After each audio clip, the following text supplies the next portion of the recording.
All right. Hello, everyone, and welcome to the stream. Hope everyone is doing well tonight. We are going to pick up where we left off last night. But before we do that, I do want to just take a quick second to thank the supporters of the channel, beginning with our elite partner, Javier Lazaron, followed by our partners, Gerbolis Inc. and Matt Osgard. Those are the highest tiers of subscription over on YouTube memberships and Patreon. Followed by that is a list of the supporters, who are a combination of the other tiers of subscription over on YouTube memberships, Patreon, as well as Twitch subscriptions. Thank you all very much for that support. It helps me a great deal in covering the costs associated with running this channel and this project, things like software licenses, hosting fees, eventually assets, things of that nature, paying artists, musicians, things like that. So any and all support there is greatly appreciated. Thank you very much for that. In addition to that, I would like to give a big thank you to all of you who are joining me live, whether it be on the YouTube side or the Twitch side, or if you're catching the VOD after the fact. Thank you guys very much for being here. I greatly appreciate each and every one of you guys, because without you guys, this project and this channel would not exist. So thank you for that. Pale Blue Zebra, good to see you. MDS Ubuntu, good to see you as well. Welcome. Spiro, you are actually third, my friend. But welcome. Super glad to have you here. Kiwi and Fruit, first time chatter, first time catching you live. Awesome. Well, welcome. Been watching YouTube for 7 months. I really appreciate that. I'm glad to have you here. Welcome. Over on the YouTube side, Adam Rushford, good to see you. From Lake and Singy, good to see you guys as well. Hope you guys are doing all right. Okay, so last night, where we left off was essentially, we had, I guess I could probably actually run this, just to give a visual reminder of where we were at.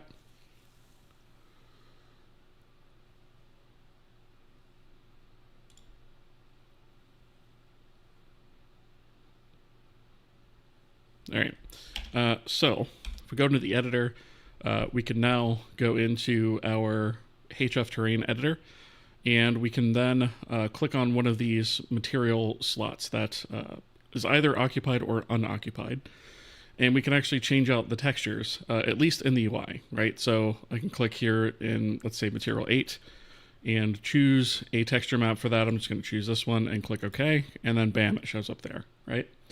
So getting the UI sorted out was sort of the first part of this, and the second part is taking that change and applying it to the terrain. So the terrain itself has a number of materials that are listed here. Each of the chunks then has a subset of those materials assigned to it. Each chunk can have 5 of the materials from this list, and then those are used and blended when the material, or when the terrain rather, is drawn. So that's what gives the sort of visuals that we have here, and changing in between materials, right? So if I wanted to come into paint mode, for example, and I don't know, just paint road, right? I can do that. And if I wanted to change it to some other material like dirt, I could do that, right? And obviously we have some work to do around the tooling for this, but that is basically where we're at, okay? So with that, we needed the ability to create more materials on the fly, because this was a very manual process, and these things were actually hard-coded initially, and we don't really have a way to change them. And so that's what we're resolving now, is a way to not only add materials, although there's a static limit of 16 materials right now, but you know, to be able to edit some of the materials that already exist.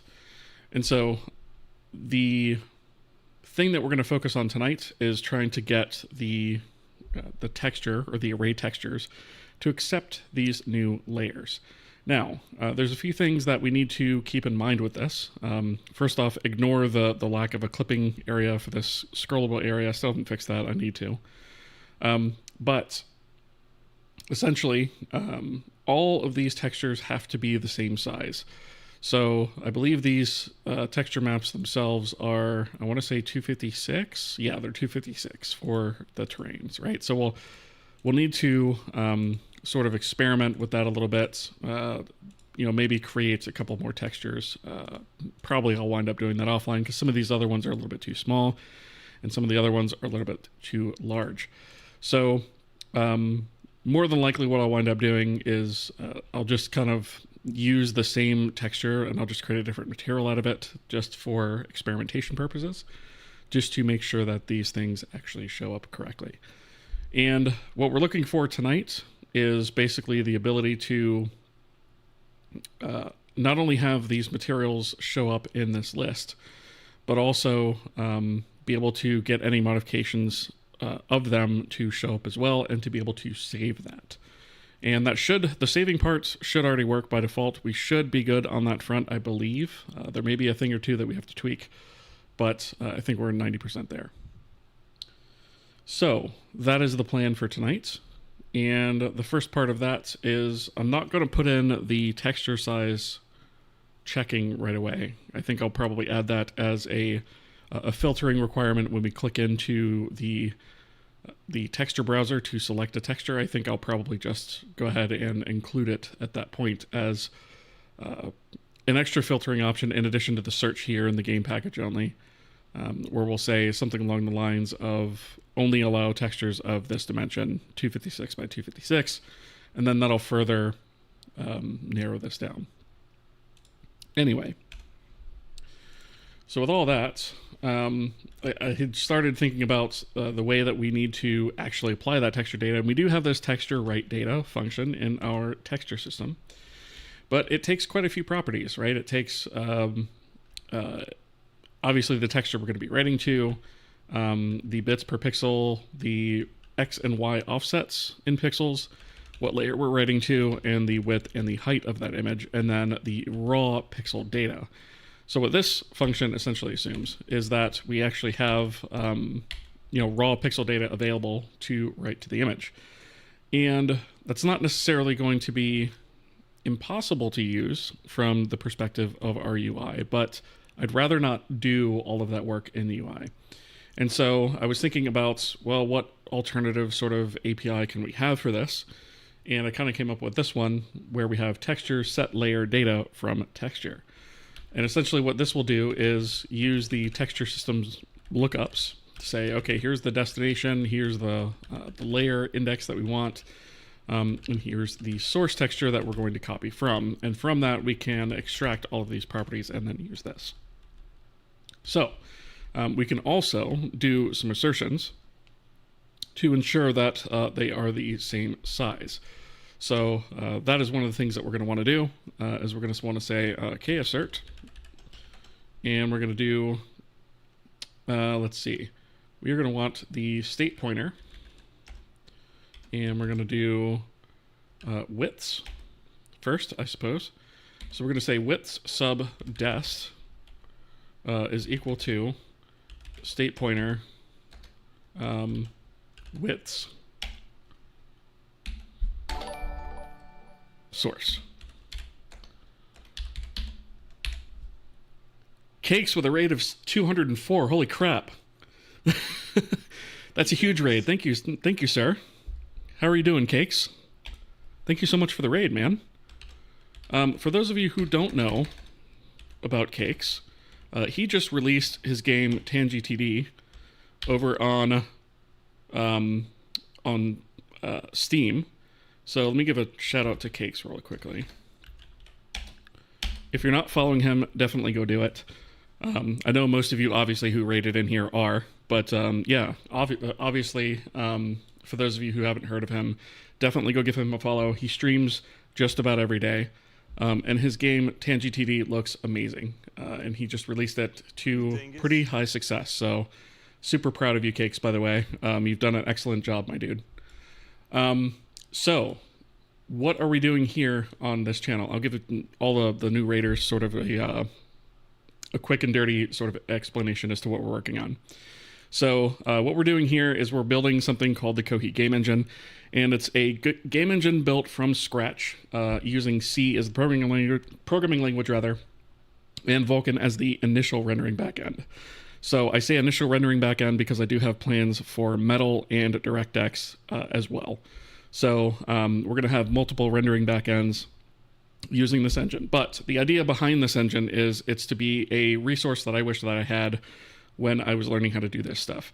And so we do a lot of trial and error explanations into various topics. We do a lot of things that work, a lot of things that sometimes don't work. We do a lot of experimentation, things of that nature.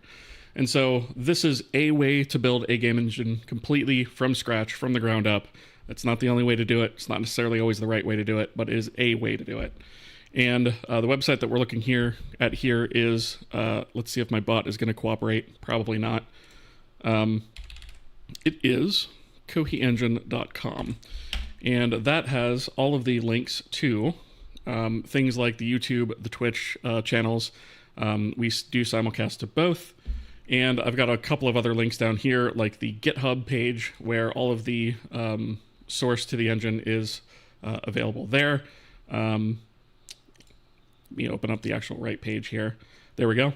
And the engine itself is free and open source. It is Apache 2.0 licensed, which means that you can use it for whatever you want, personal or commercial, does not matter. All that I ask is that if you use it, say you use it. Literally, that's it.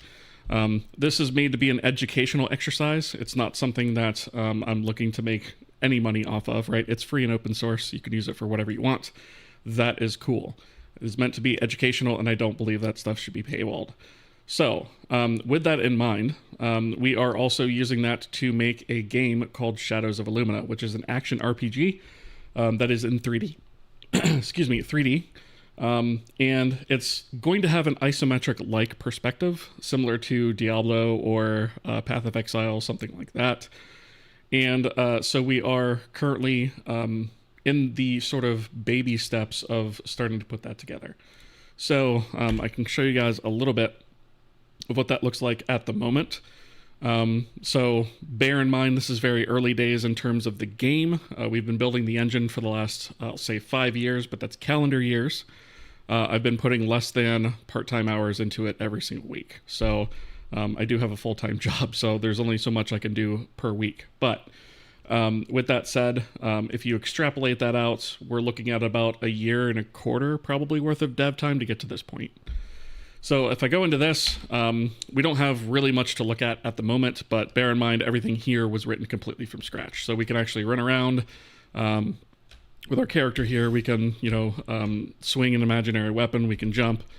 We can walk. We can do, just the basics, right? And so, there's some obvious issues here. There's some things we have to work out in terms of movement and things like that. But the important thing is to note that all of this was written completely from scratch. The bit that we're working on right now is actually the editor. And so if I go into that, we actually have the ability to edit all of this stuff in real time. So I can actually come in here to entity mode, select a particular entity, and move it around. Let's see. Let me select a visible entity to move around. Not that one. That's the light. That's still the light. Let me move that away from here, I suppose. Let's try this one. That's the gateway. Can I select? Okay, here we go. That's the water plane. All right, that'll work, I guess.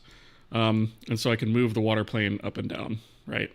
And so there's obviously some issues we've got to work out with that, but I do have the ability to, to move things around and edit them in real time. The other thing that we've done is we're working currently on a terrain editor. So I can actually come in here and I can do like I can go into paint mode and I can actually paint on different materials. Right, and then I could save this off if I wanted to. And I can select, right now it's just done by index, right? There's nothing too fancy. We're still kind of working on all of the editor aspects and getting UI straightened around and that kind of thing. We can... So we can do that. We also have the ability to, we actually just recently stood up a texture browser, so I can actually view all of our textures that are available and select that and change our materials and things like that. So this is the bit that we're working on right now. And W at KKS77 raid, and congrats on your release and much success. Yes, definitely. huge success there. So definitely, again, Cakes, thank you for the raid. I really appreciate that, buddy. Animated water already, yeah. Yeah, we've actually had that for a little bit. I recently made it look a little bit better, but yeah. Let's see. Let me catch up with chat just for a second here. Orshi, good to see you. How have you been? Budget Jim, good to see you as well. iNext3, welcome. Let's see. How does he do it? Was that towards me or towards Cakes? That's a question. Pierto with a 15 stream streak. Holy, that's awesome. Thank you for that support. I really appreciate that. Let's see. Kinsey Saket. I probably butchered that. Sorry about that, but I tried. Says interesting project. Thank you for that and welcome. Let's see.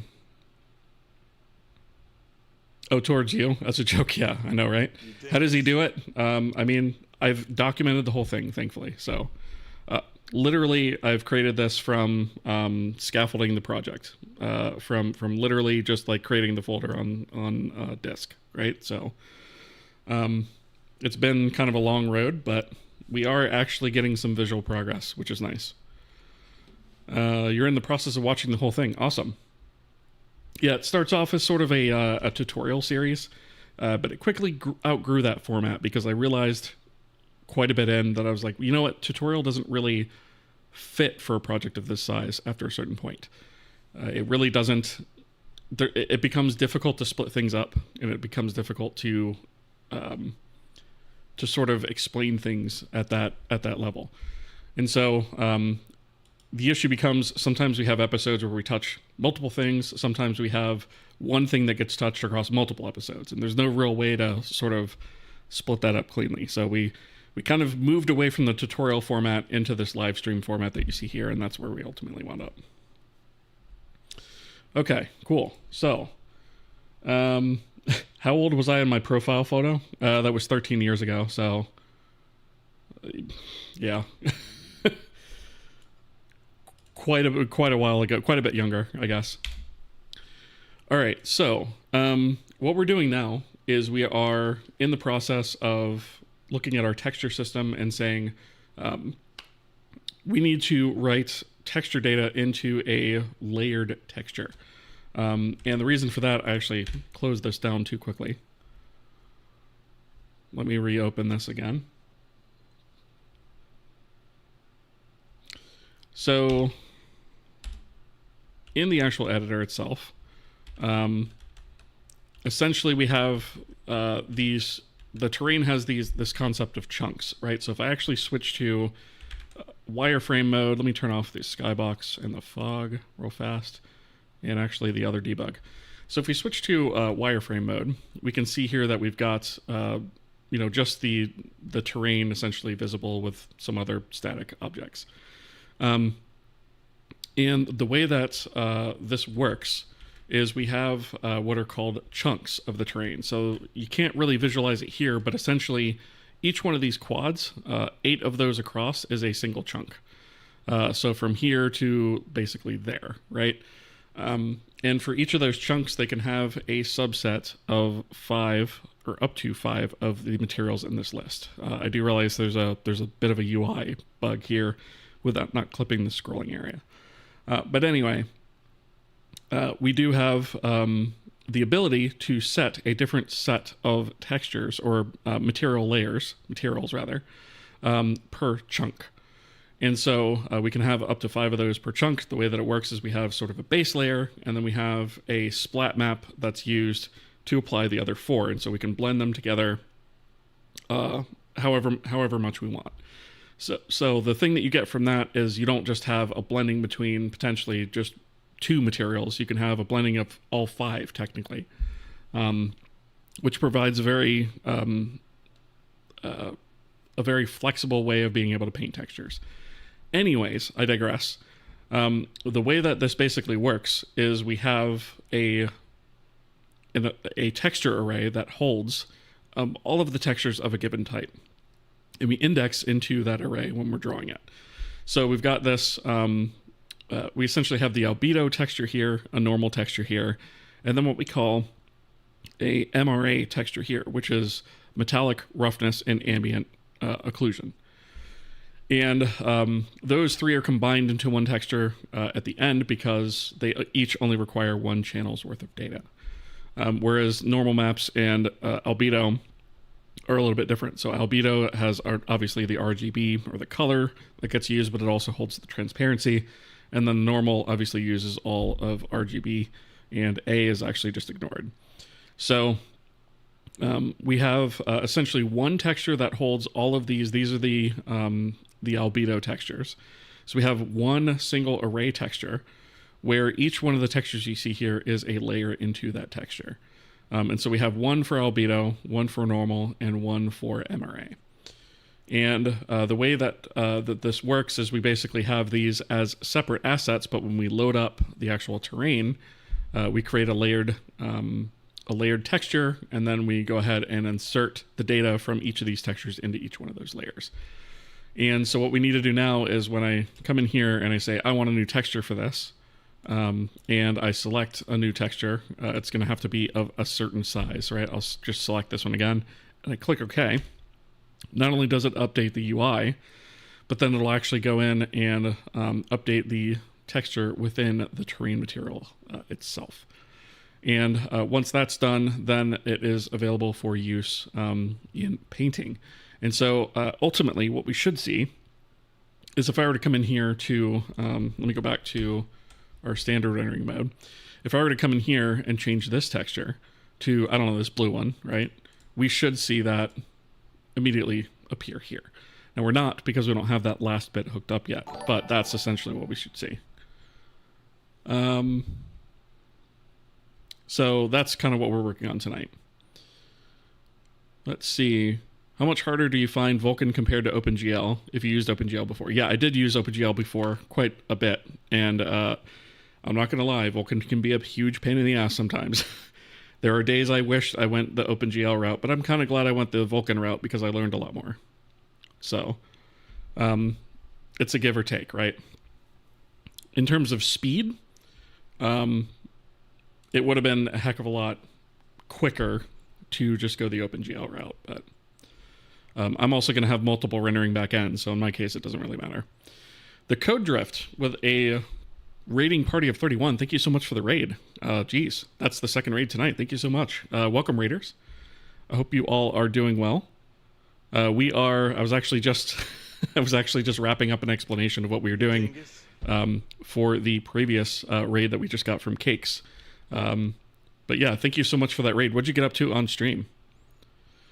Velociraptor Lightsaber.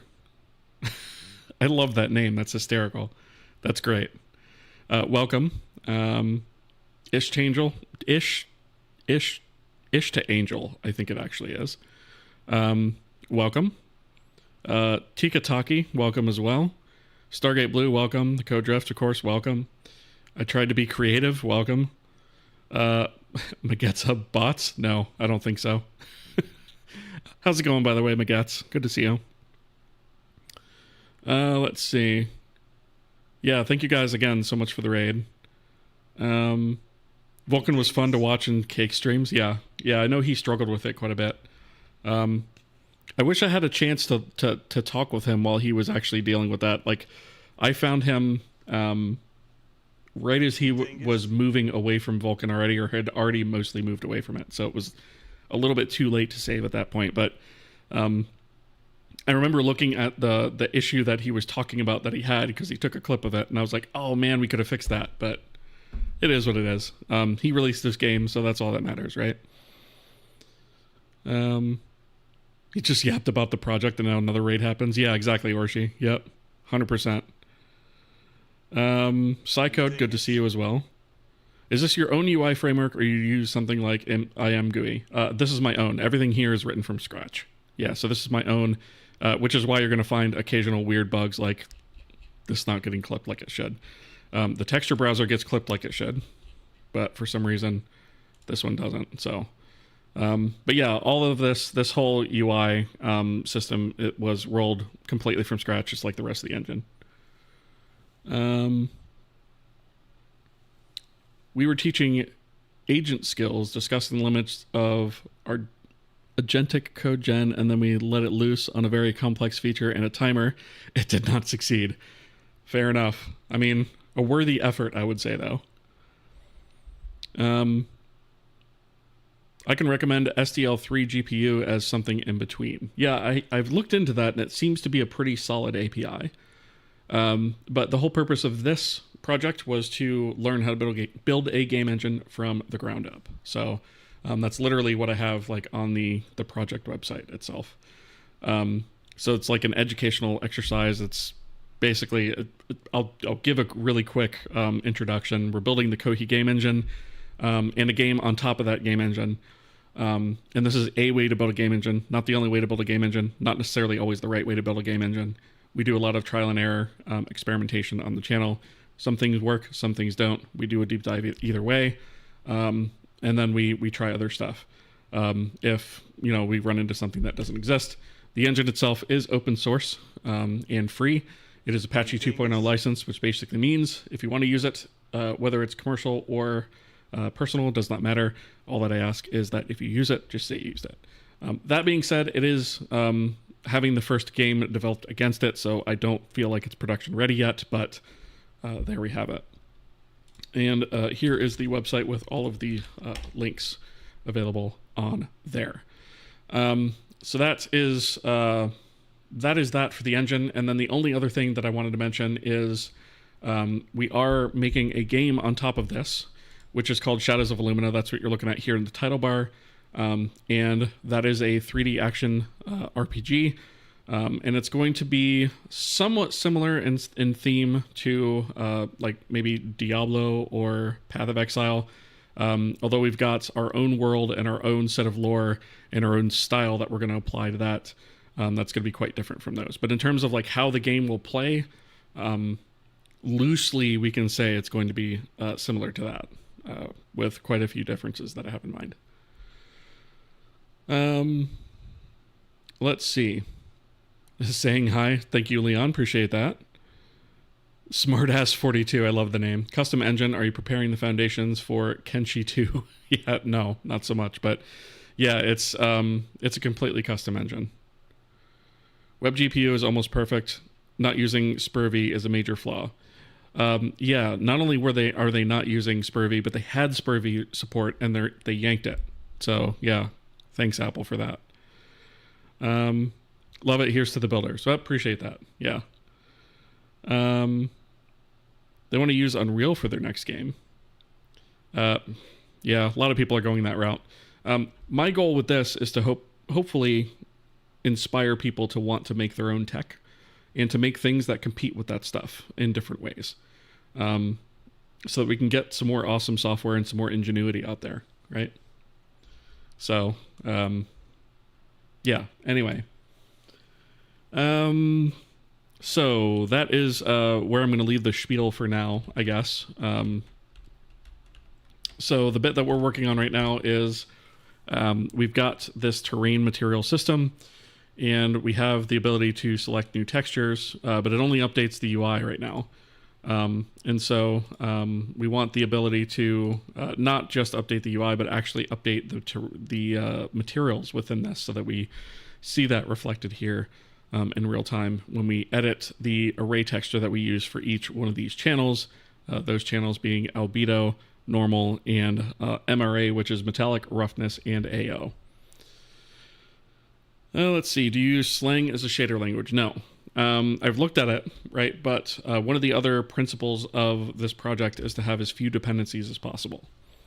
And so that means we write a lot of things on our own, including our math library and things like that. And so at the moment, I'm not doing that. What we're probably going to wind up doing is we might have some sort of experimental shader language that transpiles into these other languages, just as a sort of learning exercise, is like how you might actually approach that. And then, maybe once we get a little bit closer to production, if we need it, we'll use something like that. Slang is pretty slick, I'll say. But using that sort of at the moment goes against the principles that we have here in terms of rolling things on our own and learning how to do that stuff.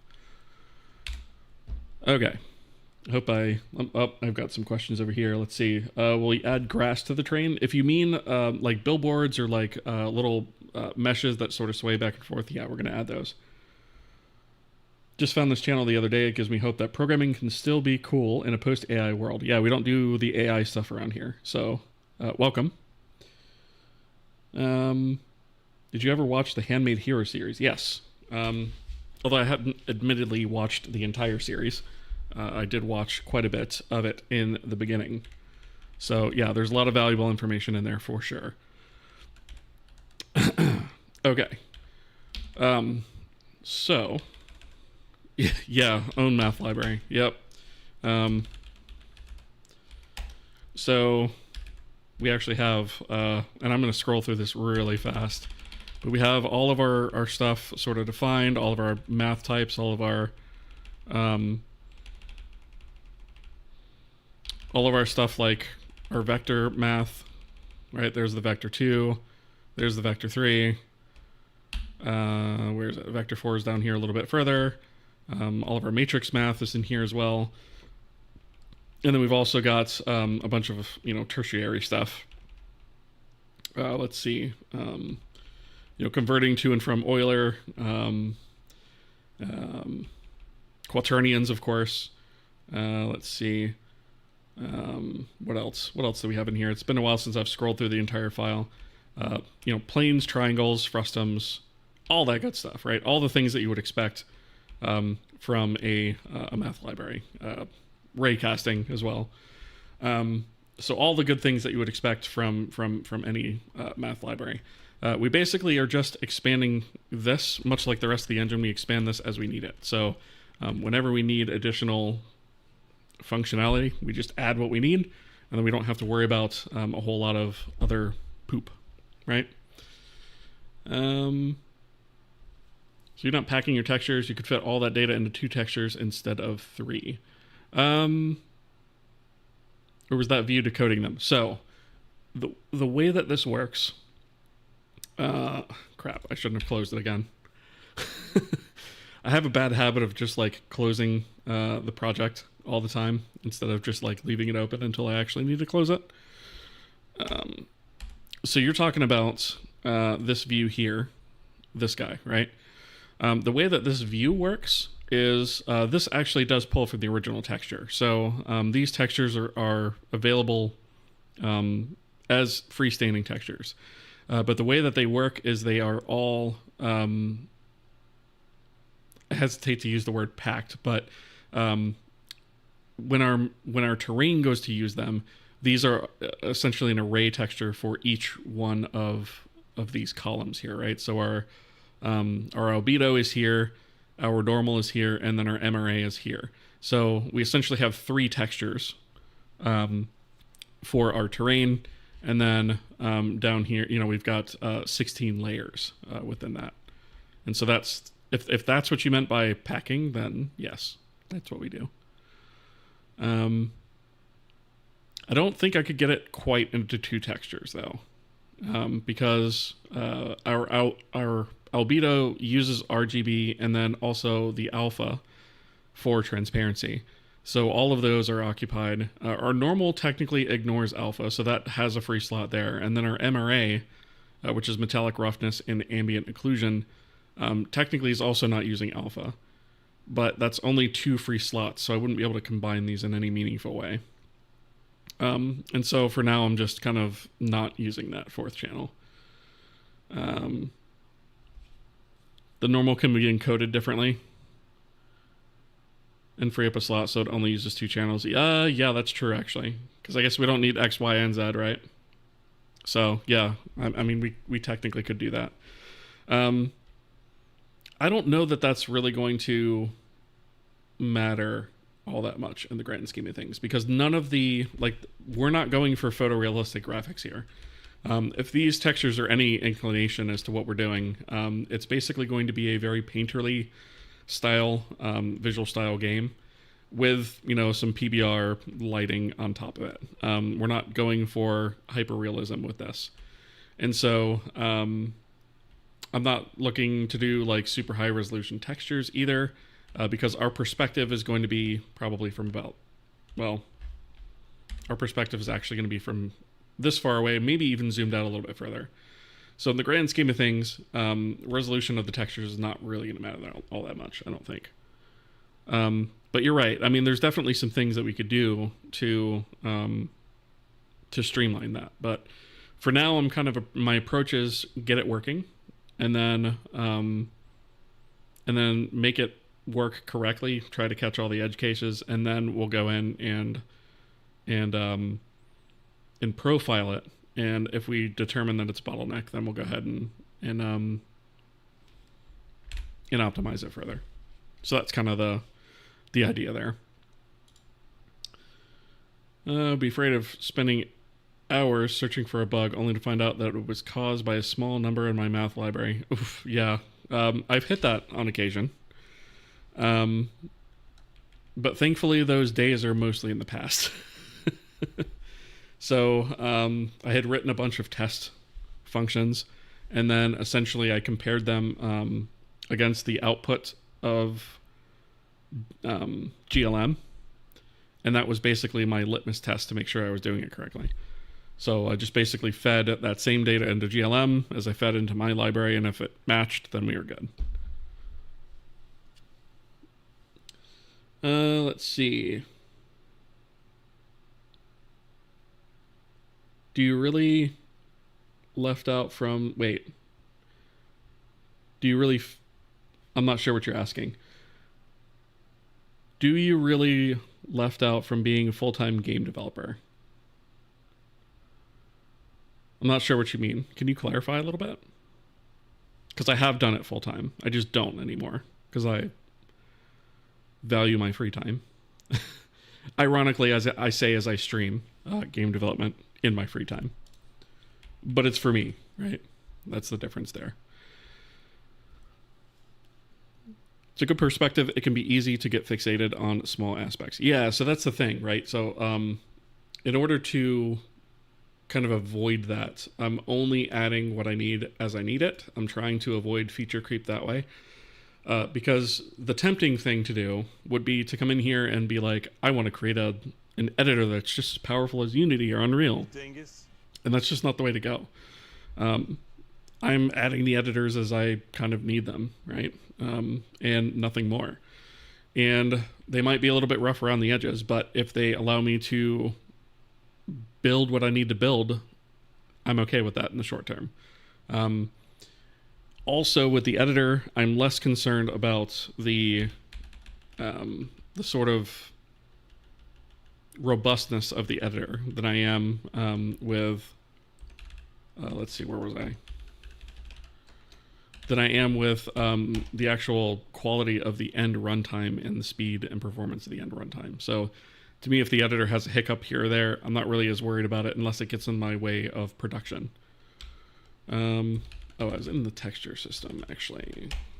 Okay. So that's, you know, kind of why I'm doing things like what I'm doing right here, is to just make things a little bit easier as I need to make them easier. So instead of when I go to write a texture's data into a arrayed texture, instead of having to come up with all of this information on the fly in the user code, so to speak, I can also have a separate point here that just says, okay, well, I've got this texture I want to write into. I want to write into that texture at this layer, and then I want to write the contents of this texture there. And so this is going to make some assumptions that our X and Y offset are going to be 0, and that the width and the height of these two textures exist. And actually, we're not going to assume some of these things. We're actually going to assert them, which is what I was working on initially. And so we assert that the dimensions are the same.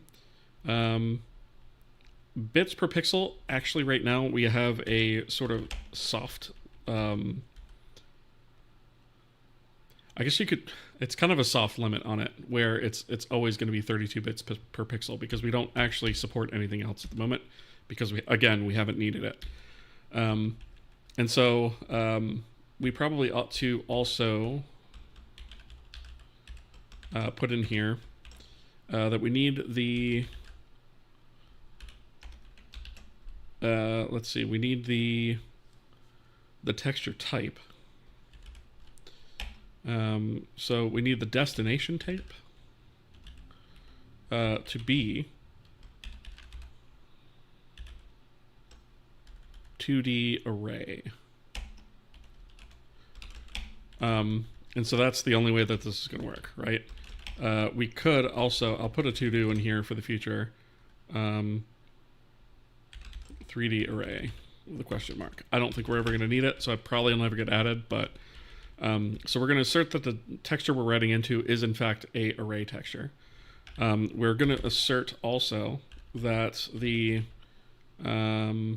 let's see, it's not layer counts, it's array sizes of the destination. We are going to assert that the layer is less than the array size, right? So we don't want to exceed that. We want to make sure that the dimensions match between the source and destination. Let's see. And I think that's about it for now. Now, the only thing that I'm questioning, I don't remember if we actually store off the pixel data. I don't think we do. So that may wind up actually being... That may wind up being problematic, because we might actually have to reload it from disk, which that would actually be kind of terrible. I hadn't thought about that. So ordinarily, whenever we load up a texture, we kind of grab all the metadata that we need, feed it into these arrays, and then we upload the pixel data, and then we essentially just throw that out, right? Because we don't need to store it beyond that. But I've actually found a case now where we do need to do that. So maybe we should do that across the board, which means we're going to have to hold on to some more data. But it's either that, or we read it from disk twice. And I don't believe we actually store the source asset in here anywhere. We don't store that either. So we are going to have to make a change to our texture system a little bit. So, oh, there's two things to consider here, actually. Okay. So we don't store the source asset, but there's not always a source asset for textures, right? Because we can actually create dynamic or writable textures as well. Or our default textures that our renderer falls back on if we can't find a texture is actually generated in code and fed in that way. And for that, we don't actually store... We wouldn't obviously have an asset to store in that case. And then we also aren't storing that pixel data. I hesitate to always store all pixel data. I kind of feel like we should store the pixel data for images created in code. And then images or textures created from code rather. And then textures that are loaded from an image file, we store the source asset name and we just reload the asset. I don't know that I like that any better. But I don't know that I also want to store all the texture data all the time, right? Like, I don't know that I want to store all the pixel data all the time. That's a huge waste of memory. And for what, right? Like, beyond editor type stuff, we're almost never going to need that.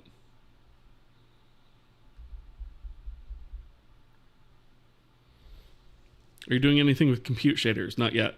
Haven't had the need. Dingus Dev, thank you for the lurk. Olex the Dev, good to see you as well. Hello.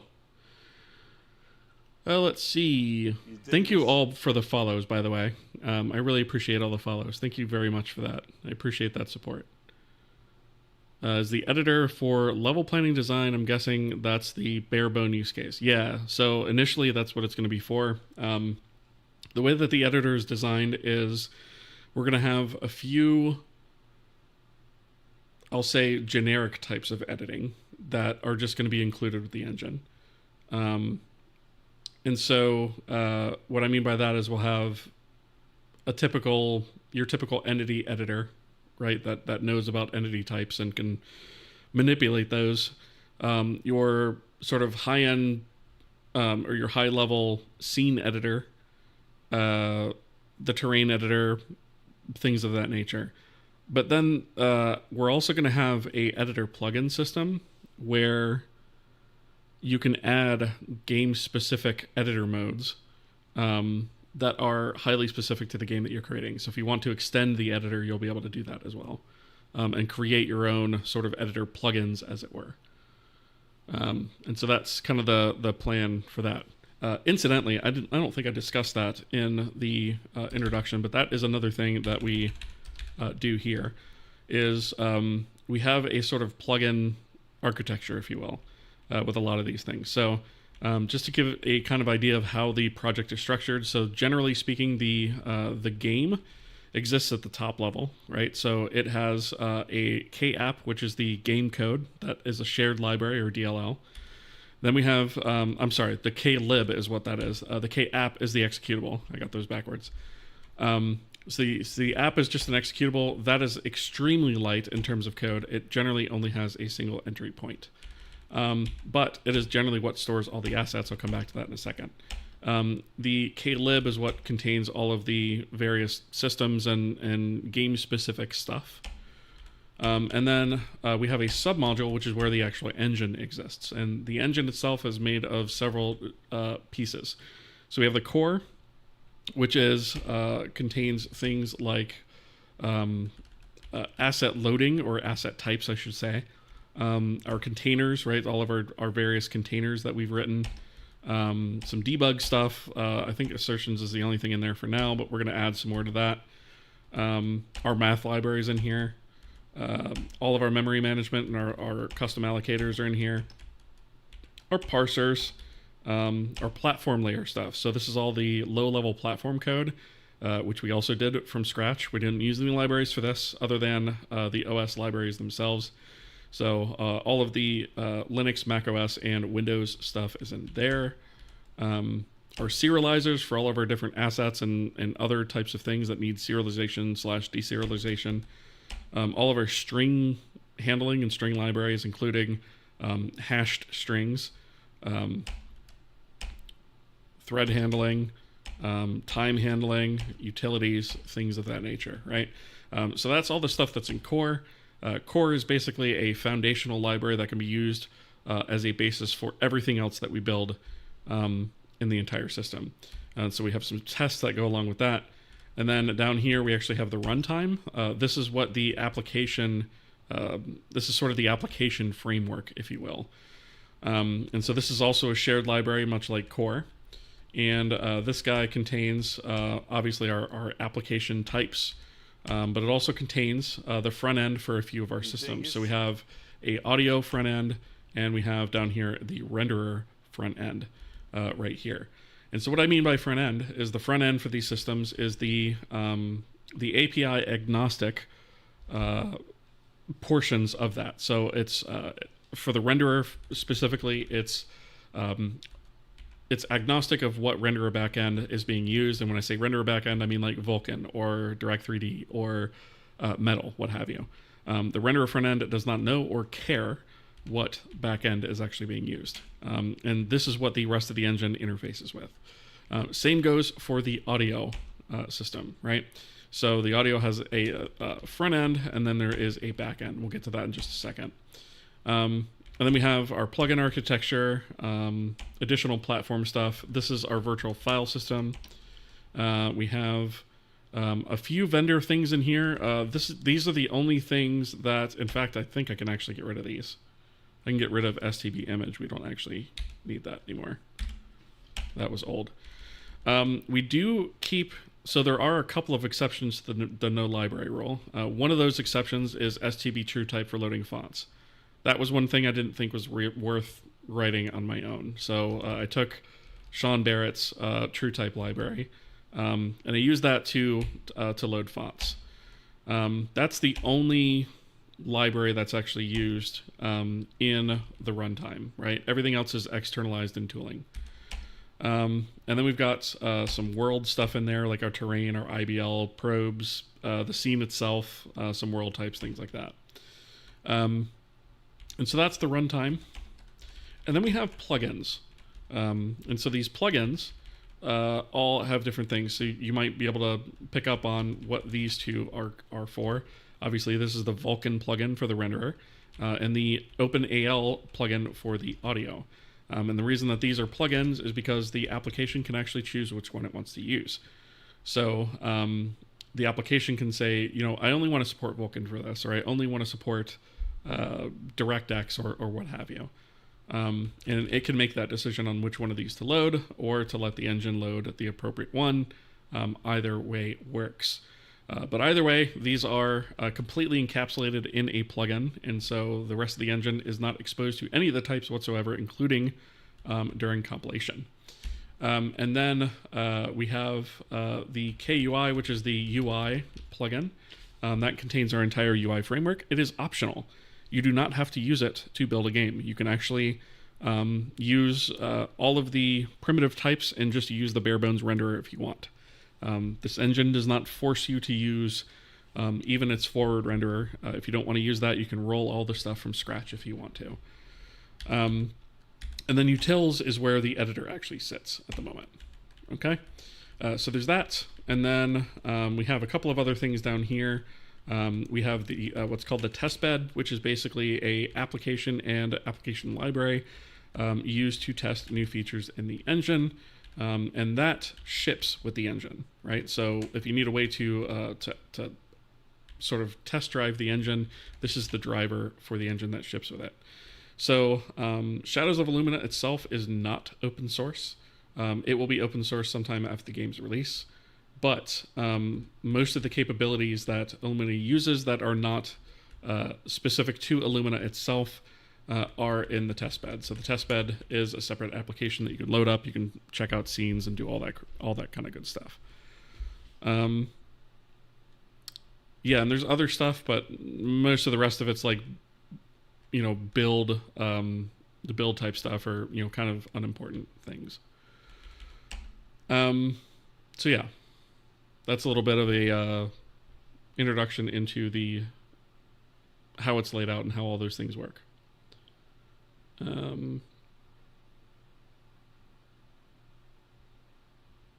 When they don't really matter much and can be changed later on easily if they become an issue. Yeah, exactly. Yep. Okay. Let me catch up here. Apotham, good to see you. How have you been, buddy? Welcome.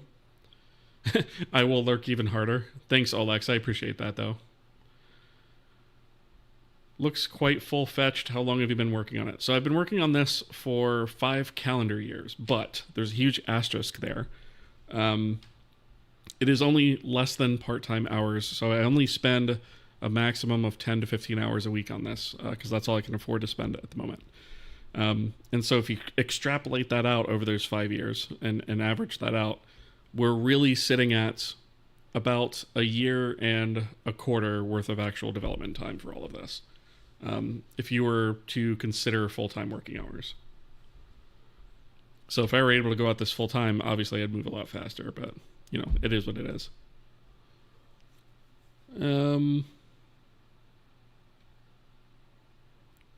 Let's see. Can I ask you one thing? Why are you building up this game engine? Is it to make your game because you are given more than 6 to 7 years in it? Yeah, so it's to build my game in, right? But it's twofold, really, or threefold, maybe even. So I've decided to do this because, frankly, I don't need to use an existing engine to do it, because a lot of those existing engines have all kinds of stuff that you don't use. And I'm a programmer, right? I like writing code. So to me, writing this is not a big deal. Writing my own tech is preferable, actually, because I can tune it to the way that I want it. And I can tune it to what my game needs, as opposed to trying to take a one-size-fits-all engine and shoehorn it into what I need. So there's that aspect, but I also wanted to show the process of actually making a game engine completely from scratch, not using a ton of libraries. We do use a couple for asset conversion, and that's about it. But those, like I said, most of those things are externalized. As far as the core logic goes, the only one we use is TrueType font from Sean Barrett's library, his STB library. But I wanted to have a resource out there that I kind of wish that I had when I was learning how to do all this stuff, that other folks could then take a look at and maybe be inspired to go and create their own tech that directly competes with the big boys, right? We need more of it. We need more competition out there, because competition drives ingenuity, and we need much, much more of that. So yeah. It's pretty fair. Yeah, I think so. Good. How have you been doing? Well, thank you for asking, Potham. I appreciate that. I've been doing reasonably well. I do have some issues with carpal tunnel, which kind of slow down how fast I can work on stream. But yeah, gonna get that operated on next month, and I'll be down and out for a little bit from that. But after that, I'll be in much better shape. But otherwise, yeah, can't complain. Vibe coders cannot author code without AI. Yeah, a lot of them can't. And that's the other thing, right? Is I kind of want to encourage people to not rely on those things, and instead rely on their own brains to research this stuff and learn how it works. Because you can very easily fall into the trap of using that for everything, and it is indeed a trap, because it takes away from your critical thinking and problem solving skills if you overuse it. And I always tell people, don't export your critical thinking and problem solving skills, because those, much like a muscle, will atrophy if you quit using them. So, can I build my multiplayer game on top of Kohi engine? Eventually, probably, yes. I have zero networking code in this, though. Again, because I don't need networking, I haven't built it. So if I need networking, I'll add it. Probably as a plugin. Warnex04, thank you so much for the Prime. I really appreciate that support. Thank you very much. Thank you for that. That means a lot. I really do appreciate that. Okay. Let's see. AI has me down about programming. Just makes it all feel a little less cool. Yeah, but the thing to remember is, like, a lot of the things that people are showing off that was written with AI, like, oh, look, I wrote this 3D game with AI. It doesn't have persistence, right? And if you pick it apart past the 5 seconds of video that they're showing you, there's not a whole lot there. It's just basically a generated video, right? So, I wouldn't let it get you down too much. AI is not going to be replacing human programmers anytime soon. I won't say ever, right? But we are a long ass way off from that. So don't let it get you down. My perspective on that is, if a good use for it is to use it for crap you don't want to do, right? And I don't, with an asterisk, right? So, if you wanted to make a make file for you, or a build script, or some sort of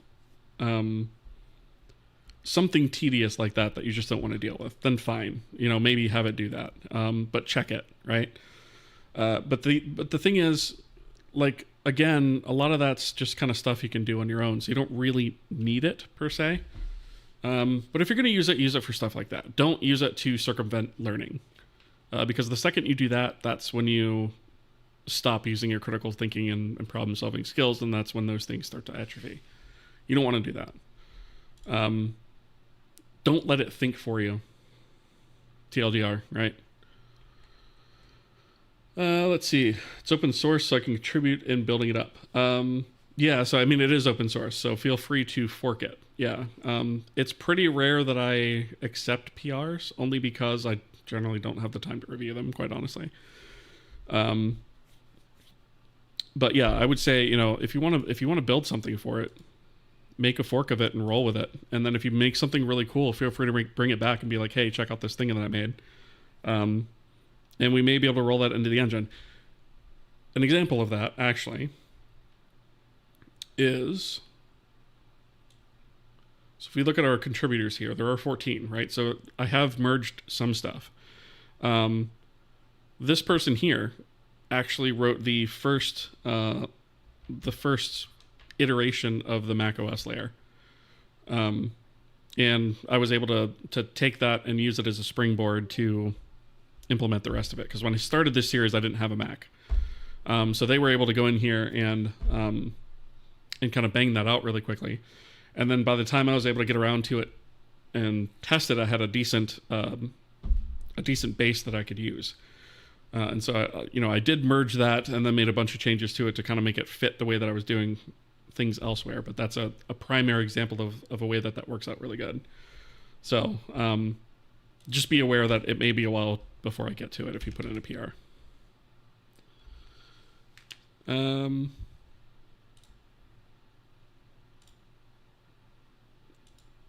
Let me see. Paracatuzino. I hope I pronounced that correctly. Hello, first time chatter, welcome. Hope you're doing all right. Hope all is well with you, and welcome. This engine is on top of Vulkan. I wouldn't say on top of Vulkan. Vulkan is a plugin to the engine, actually. So the engine is built to use any rendering API. Vulkan's just the first one we put in. Okay, so we need to think about this pixel data issue. I think the way to do this is going to be split, right? So we're going to have pixel data for textures generated in code. Or should I just have a way to read that directly from the texture? I could do that. Maybe that's the way to go.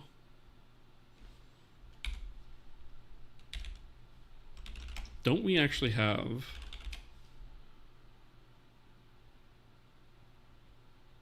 I don't know if I've actually used it. I could have swore actually in the Vulkan layer. You dingus. I could have swore Vulkan buffer read.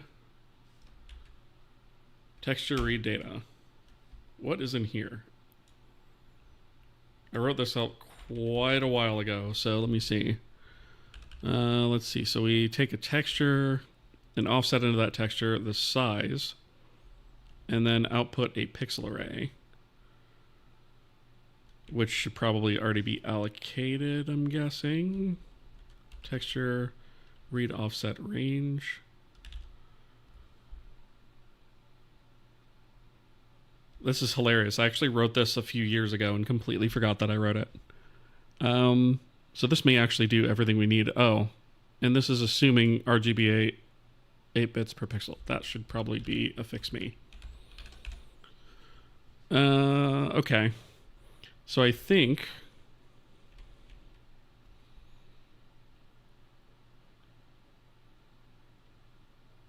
we could actually just use this. The only thing is, does this actually require any sort of wait, or does it do it automatically? So we do a single use command buffer, transition layout, copy to a buffer, end single use, which I believe creates a wait.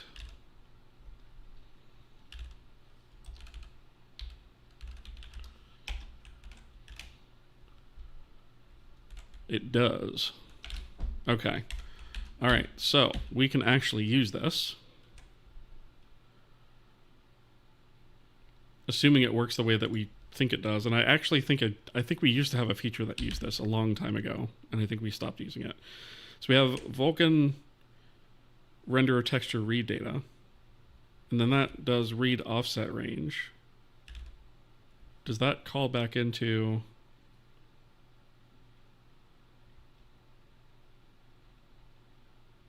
Yeah, okay.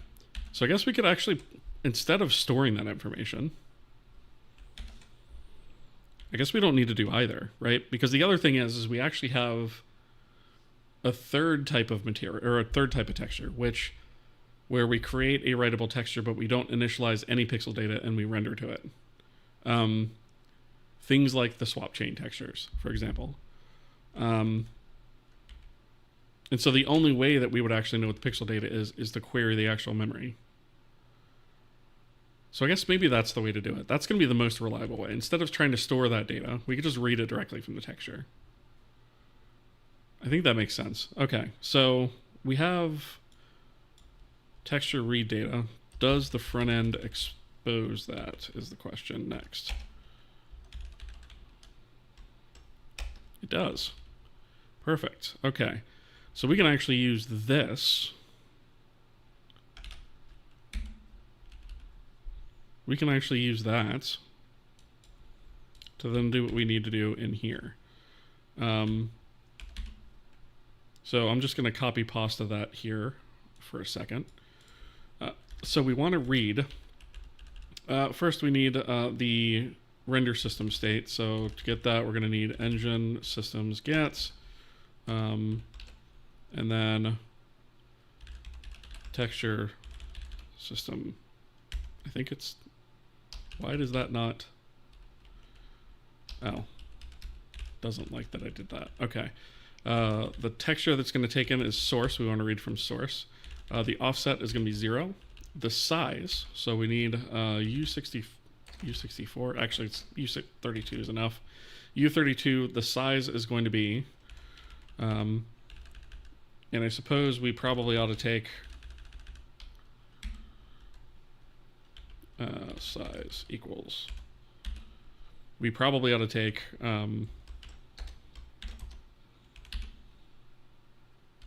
this as a variable so that we're not querying it more than once. Heights subsource times 4. And I'm going to put a fix me here to say, assuming RGBA 8, or I guess 32 bits per pixel. So size and then out pixels, right? So we're going to do U8, and we're going to say pixels, or pixel data, I suppose. And so that's going to be kallocate. The size is going to be just size. And then the tag is going to be memtag texture. Right? And then here we can do the address of pixels. And we'll get rid of this, put that there. Oh, pixel data. My bad. All right. Why is this bleating? Oh, I did texture system, not renderer. There we go. Okay. Now, if that succeeds, then we can do the thing. Otherwise, we need to bleat about it. So we're going to say failed to set texture layer data. And then actually what I'll do is I will spit out the texture, or the function name rather, so we know exactly where that came from, and then return a false. And then I guess we could just do return true here. All right. And so doing the thing, let's see. So we read the texture data here. And then all we have to do is actually turn that around and write it into the destination texture. Thank you guys for the follows, by the way. Appreciate that. Let's see. On the critical thinking points, I feel like a big buzzword when it comes to AI programming later this year, maybe next, is going to be epistemic debt. When you outsource thinking, it creates a knowledge gap. Yep, absolutely. And I don't think people are super aware that they're paying that price yet. No, they aren't aware, and that's the dangerous thing. But it's going to create job security for those of us who didn't go that route, right? So there's that. Yeah, and actually, as Spiro here in chat says, he's done a lot of coverage of this. In fact, actually, where it's due, Spiro actually does a lot of coverage on his channel of tech news and discussing AI and the pros and cons, mostly cons of it. And that's one of the things he discusses a lot on his channel. And he also does some dev on there. He's working on a custom game as well, on a game engine built in C, compiling to WASM, and using the browser as a renderer. So he does a lot of out-of-the-box thinking on his channel as well. So I would say definitely give him a follow if you don't already. Let's see. It's okay, people will get used to everything being terrible. I mean, people have already gotten used to things being terrible to some extent, but I think people are starting to wake up to it, right? Like Windows 11 has gotten so unbelievably terrible in the last year alone. The quality of it's just done a nosedive, right? The Explorer has been essentially, you almost have to buy a third-party file explorer to even have it be usable. The start menu contains a freaking web page in it, essentially, right? React. I actually have had issues where I can't focus controls within the start menu. I had an issue the other day. I booted up Windows because I had to go in there to do some platform work. And I usually don't boot Windows on purpose, right? But I went in there, and a thing that I have done in Windows since, I think, version Windows 7 was when they introduced the search. So I always hit the Windows key and start typing for the program I'm looking for, right? And it's usually has always been a quick search, and you could just pull up the program that way because I hate clicking through menus.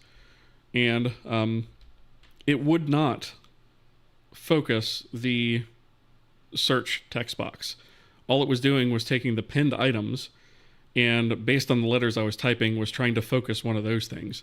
And even if I clicked the text box with my mouse, it would not focus it. I had to reboot the freaking computer to fix the issue.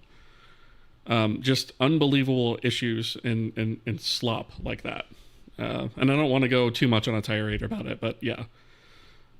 People have definitely gotten used to crappy software, and I would love to,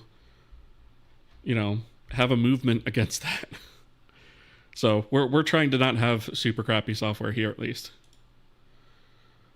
They do it on purpose. They're testing how much the average person can take and wake up and do something. The average person can take until they wake up and do something about it. Doomer in me says that at that point it's probably too late. Yeah, I mean, I would argue it's almost too late already, but I switched to using Linux as my daily driver. What was it? 4 years ago or so? Never looked back. I only boot into Windows if I have to do platform work. Same is true with my work. And even though Mac OS for my work is my daily driver there, I still do use Linux a lot, and I only do Windows if I have to. Hashtags stop slopware, right? Just going through an old flash drive, and I just found, I believe, my second ever game engine I'd written in C++. It's OOP, RAII, and use DirectX 9.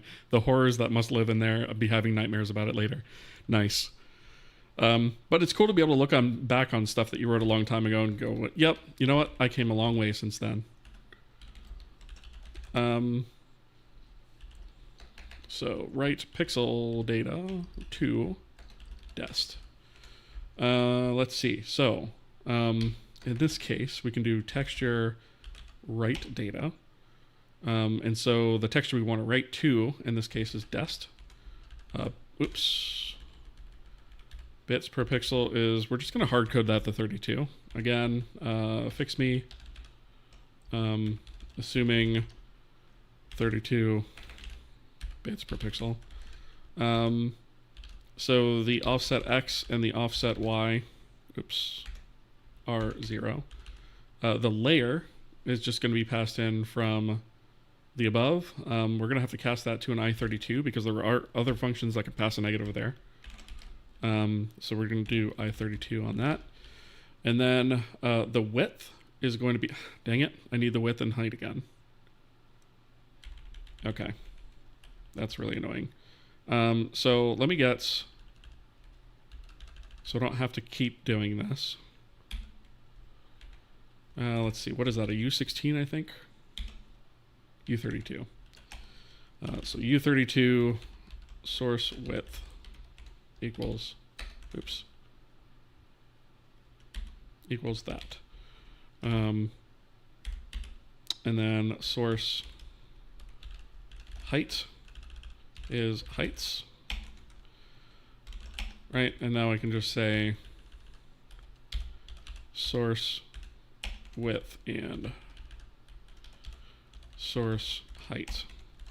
Right, and now here I can do source width and source height. And then the data we want to do is pixel data. Right, and then we need to check to see if that whole thing is successful. So actually we could just do, we could just say if not text array data. Then we can bleat about it. In fact, we're actually just going to copy paste this, and we're going to say failed to write texture layer data to dest texture. And then again, return false. Or otherwise we'll fall through to a return true. Okay, so that should be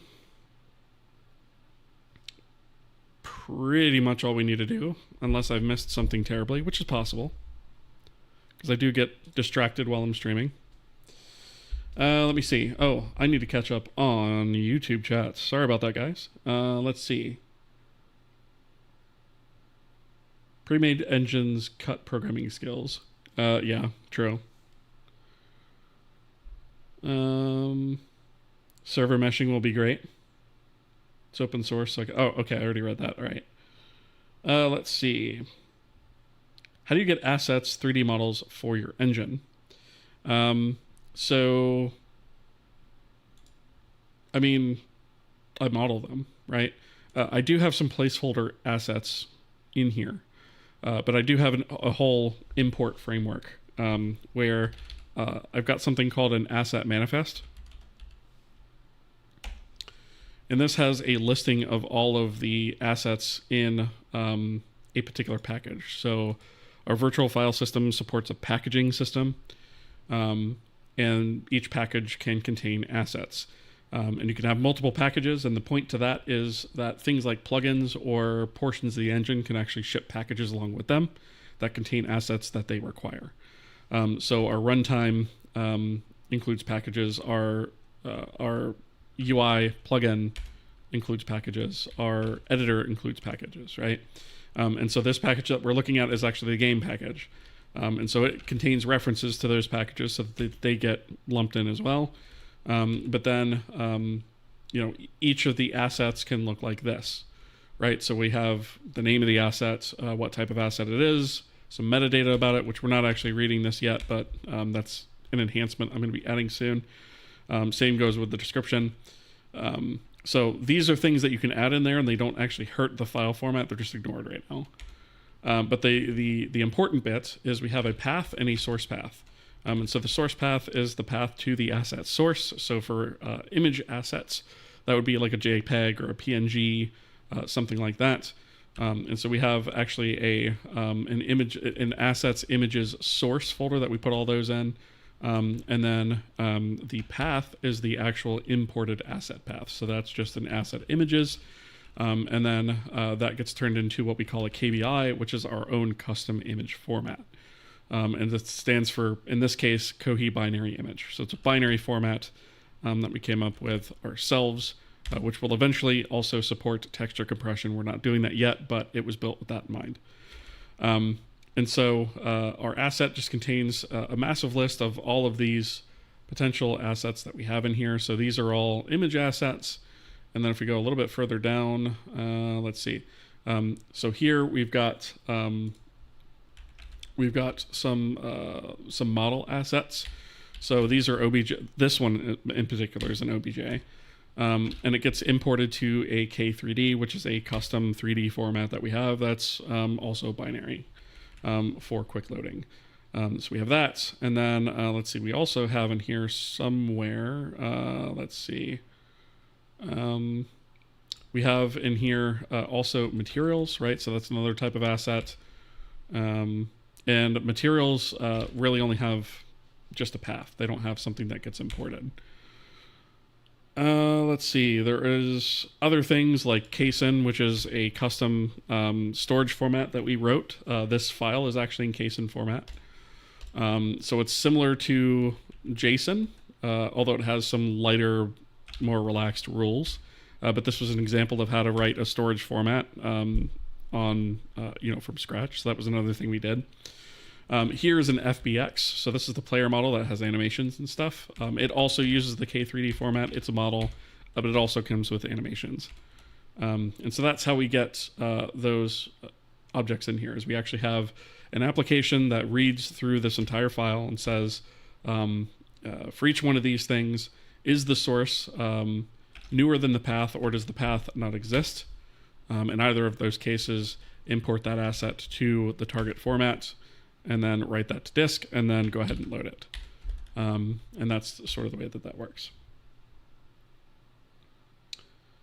Let's see. You are using Arch Linux. Yes, Arch, by the way. And I named my machine Arch BTW for the memes.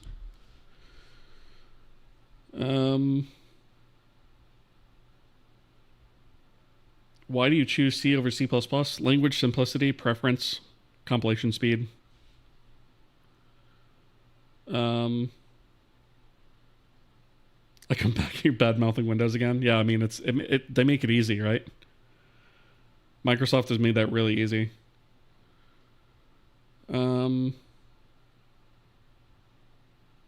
How'd you make up your own image extension file? Yeah, like we did all that on stream. So all of this stuff has all been done on stream. So it's in the playlists on YouTube. It's all archived there. Compilation speed is huge. Yeah, because it's a much simpler language, it compiles a hell of a lot faster. 100p. Okay, let's take this guy and add it to the header file. And I'm actually just going to copy pasta this documentation comment because it's 90% of what I need.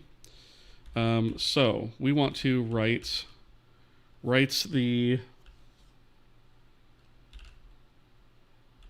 source textures pixel data to the provided dest texture on the given layer. May only be used on array textures. For non-array textures, use texture write data. Oops. There we go. Okay, so this is dest, so the texture to be written to. We're going to rename this one to layer. So this is going to be the index of the layer to write to. And then this is going to be source. And this will be the texture whose pixel data is to be written to dest. And then we can get rid of that one. All right, so true on success, otherwise false. Perfect. All right. So now that we have that, we should be able to actually circle back to our editor. In fact, I'm going to do that here. And we want to do Let's see. Right here when we do selected callback. Yeah, okay, so here's where we set the image box control texture. So when we've made a selection from the texture browser, we come in here and we've made we go ahead and set the texture from the box that we selected initially. However, there's a bit more information that we need here now. So whenever we set this up, and I'm going to open up the editor again in this buffer over here, because I want to do initialize. Actually, no, I'm going to want let me think. Yeah, I'm going to want refresh, actually. When we do the texture browser refresh, and we're creating, no, it isn't initialize, not the texture browser refresh. My bad. All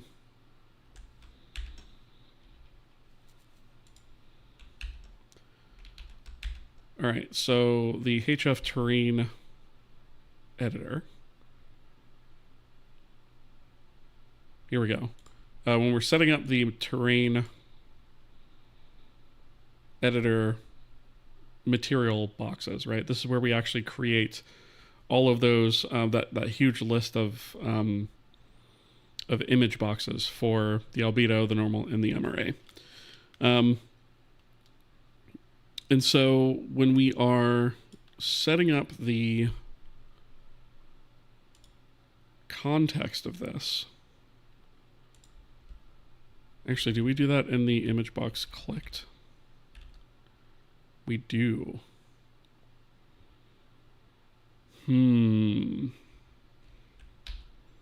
Slight problem with that. So what we need to extract from this is we actually need a way to provide the index, or I, and what actual texture channel we're trying to select, so that when we change the thing in the image box, we can also say, hey terrain, for this particular material index, I need you to change this map to this particular texture. We don't actually have that now. So we have this editor state.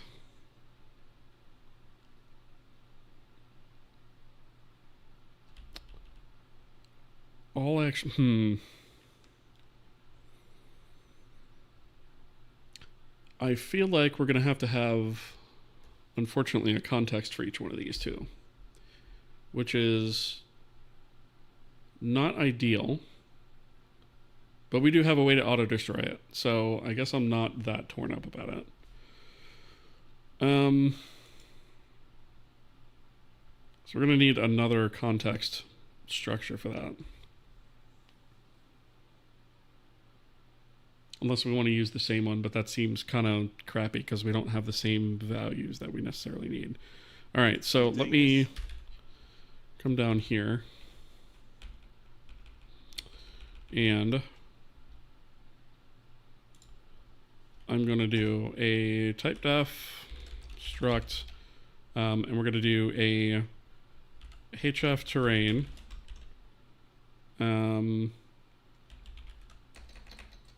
material image box context. Oops, wow, I spelled typedef completely wrong. Okay. And so this is going to be HF terrain material image box context.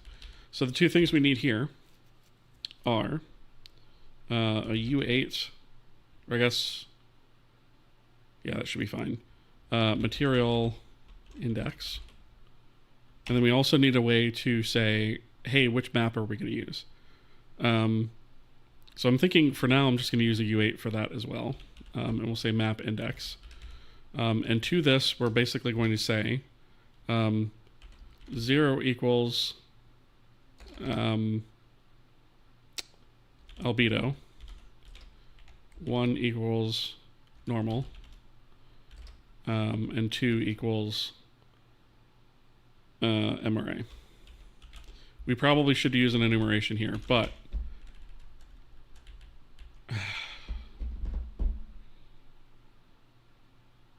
yeah, let me not crap it up. Let's see, where should I put that though? I guess probably in the HF terrain header file.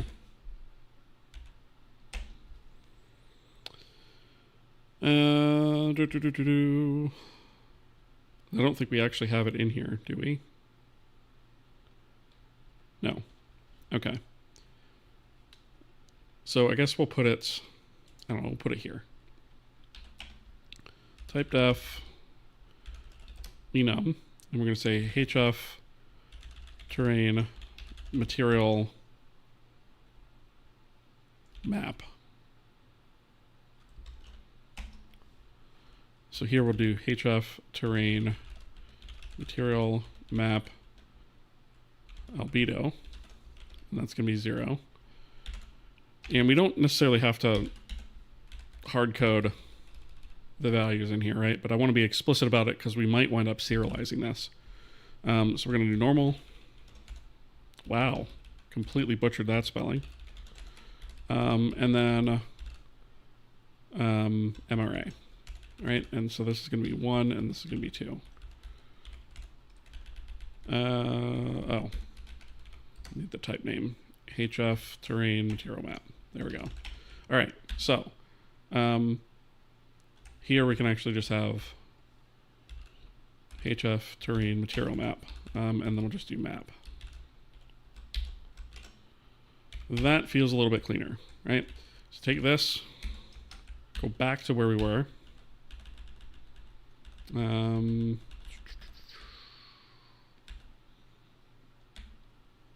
Maybe. Yeah. So for each one of these, we're actually going to have to create, and again, this is in the editor, so I'm not as concerned with allocating this way. So we're going to do this, and we're going to say context equals kallocate type. We'll do HF terrain material image box context, and then mem tag editor. And what's going to essentially happen is we'll then take, oh, that also needs one more thing. Editor state editor. Need that. So what we can do here is we could just do context editor equals state, context material index equals I, context map equals HF terrain map albedo. Right, and then here we can do a size of HF terrain material image box context, and then instead of passing state, we'll pass context, and then we'll flip this boolean here, which am I coding behind my head? No. We'll flip this one to true. So essentially what that means, this is really long now, I may have to actually shorten this a little bit. Essentially what this means is that when we destroy this control, this being set to true is basically saying we've dynamically allocated this context. The control owns this, go ahead and free it. And that's why we provide the size information here, the memory tag that was allocated with, which is up here, and then the true here. If that's set to false, then that means that this doesn't own it and it should not do that. So previously we had that set here for this, for example, because we were passing the editor state and we don't want the editor state to be killed when we kill this thing, right? So that's the reason behind that. So now we can actually just take this, copy pasta it here, and I'm just going to do it one more time down here. And to this, all we have to do is change the map So in this case, we can do normal. And then in this case, we can do MRA, right? And so this is going to be HF material image box context. Same is going to be here. And then instead of passing state, we're going to pass context and then true, not true, context, true. All right, cool. So that is going to give us our context there. Now I have to go into the image box clicked and update that function because the user data is no longer that, right? We actually have to extract that separately. So we're going to say context equals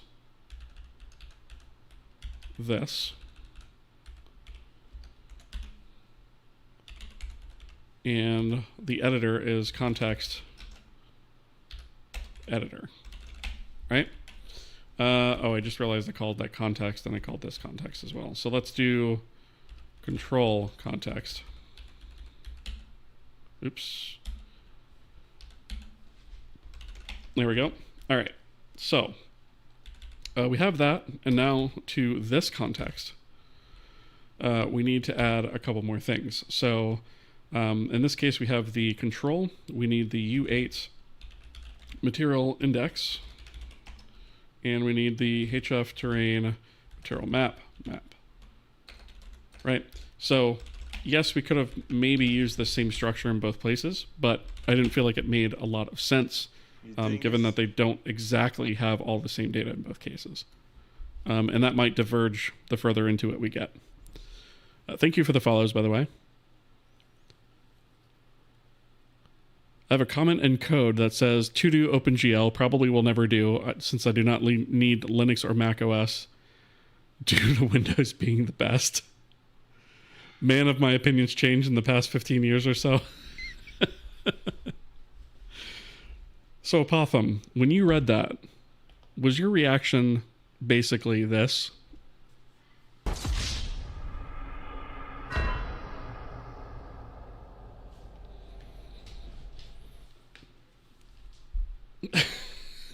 It's hysterical.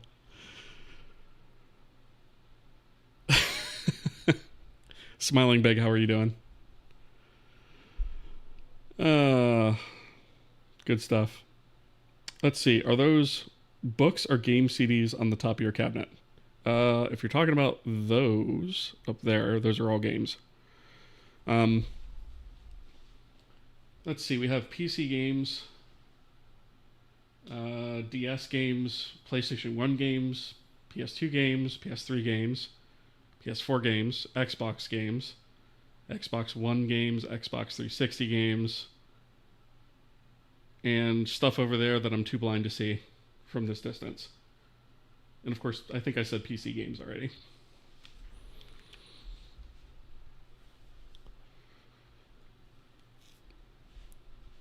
I'm good, thank you for asking. Let's see. Very good. Couldn't sleep, so managed to catch a stream. Awesome. Well, I'm glad to have you here. Sucks you can't sleep, but I feel your pain. Totally. I have sleep issues a lot these days because my carpal tunnel wakes me up in the middle of the night, which is wonderful. Let's see.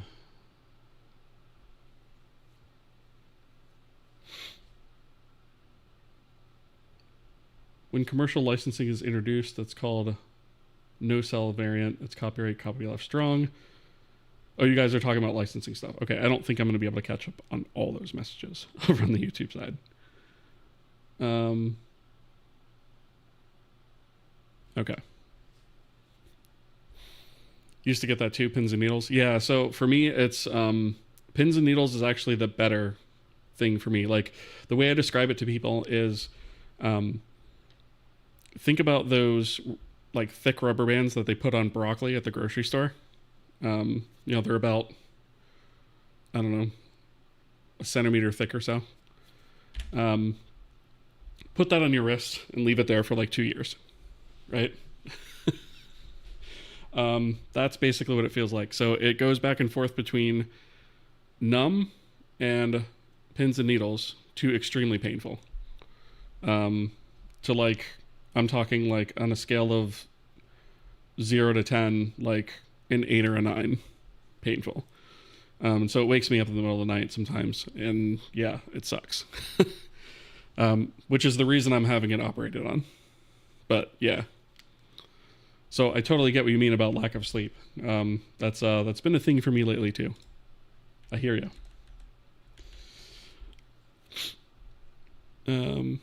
You can get an op for it now? Yeah, you definitely can. I mean, the surgery's been around for a long time. They're a lot better at it now than they used to be. They used to have to like do an incision, not to go too that deep into this, but they used to have to do like a large incision on your wrist. And now it's like less than an inch long that they have to do. And they basically, they go in there and they essentially cut the rubber band that's putting pressure on you. That's essentially what they do. So, hope the op sorts everything out. Yeah. Supposedly the relief is immediate, but I have then, because they're going to cut like right here, I'm going to have a 6-week recovery period. And the first 2 of those, I'm going to be heavily limited on how much typing I can do. So, yeah, battle scar. Yeah, but that's like, I mean, it's going to be like in the little crease of my hand, like right there. So it's not going to show. It's not even a cool battle scar, right?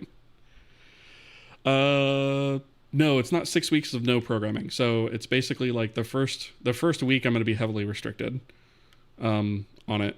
But then the next week I can program as much as I need to, but then I can't, like, for 6 weeks, I can't like lift, push, or pull any more than 5 pounds with this hand, period. Or otherwise I get excruciating pain, essentially. So I won't be doing that, or I let's be honest, I probably will, and then I'll get the pain. I'll be like, oh yeah, don't do that, you dingus.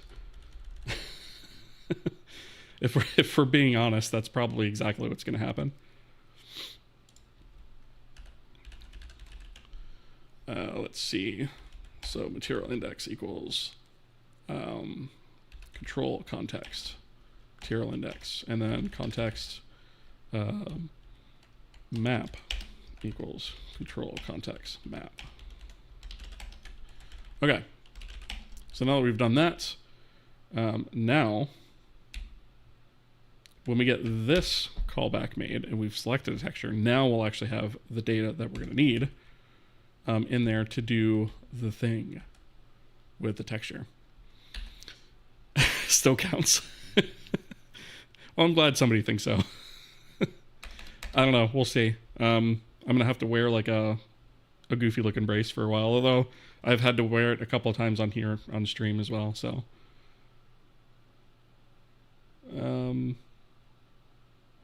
It's robotic, actually, one of the tender wrists through the elbow. No, in this case it's actually a surgeon doing it. I wear some goofy stuff on my hands. Yeah. I mean, I have a brace that I wear to bed every night, and sometimes I have to wear it during the day if my hand is really being a freaking bananas, you know. But it's not being as much of a bananas today, but it's starting to act up a little bit as we speak, actually. Probably thinking about it too much. Okay, so we need to update the material listing. So ultimately what we have to do is we have to update the texture that's on the material. But we're not going to actually have that at this level in the editor. So what we actually need to do is go over to the HF terrain itself and probably make a function that does this for us that we could just call here.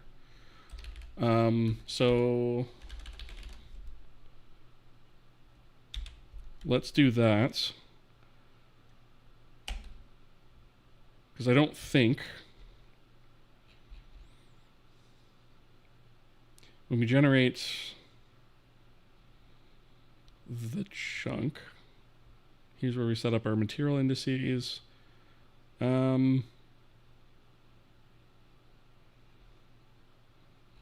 Generate block. don't we actually do acquire from pixel data?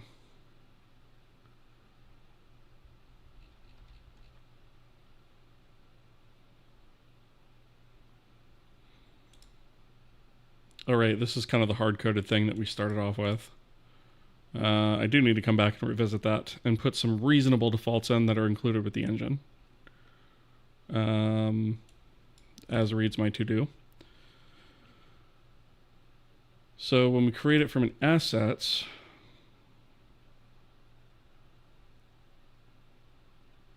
the texture count thing is going to be a problem, I think, actually. But here we go. We set up our materials. We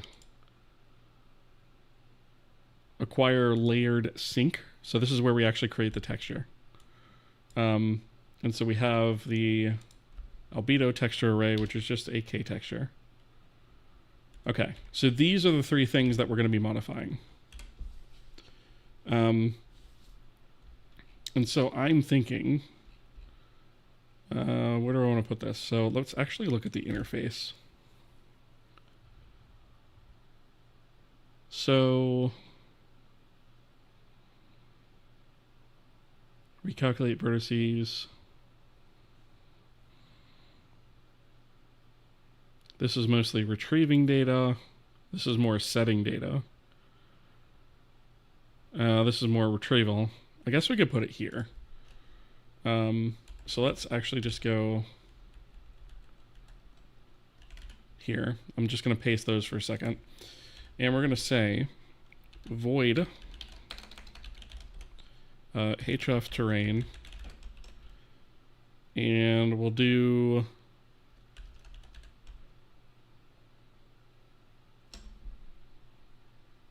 how do I want to say this? We want to set a material's texture data. Material texture data set. No, we're not setting that though. We're going to do material texture set. I think that makes more sense. So we want href terrain, obviously.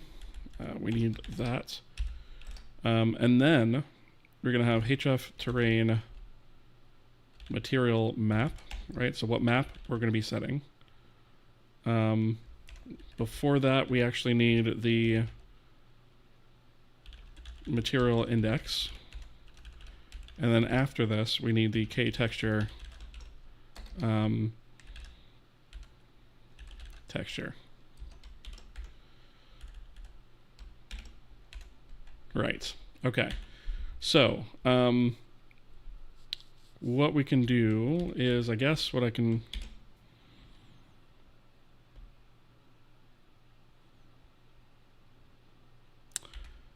Let's do a switch. And we'll say map.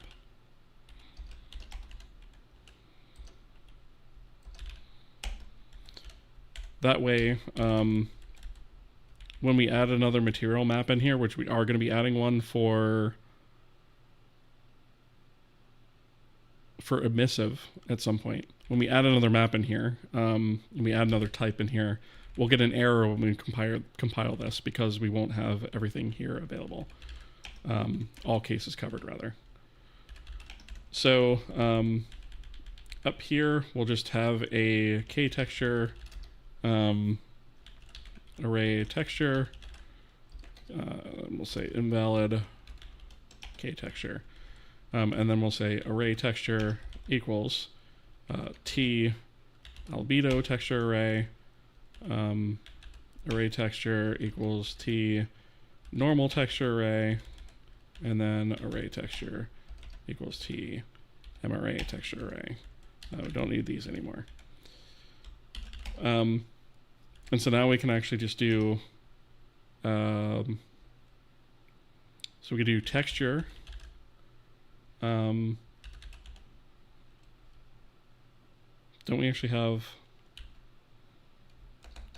why is that not showing up in my,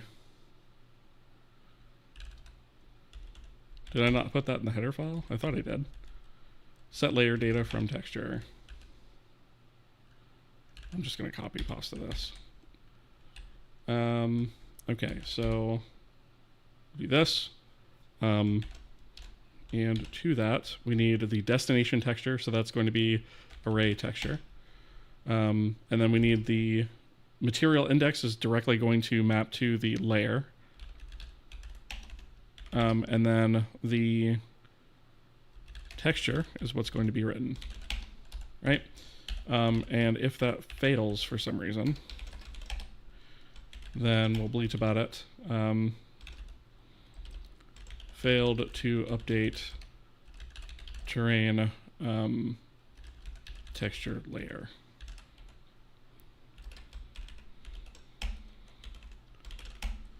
All right. And really all that's going to do is just serve to tell us that, like, there's no way to sort of abort this, I guess, right? I mean, we could assert it, I suppose, but I don't know if that really adds any value. So we can come back over here to editor, and we can call this guy.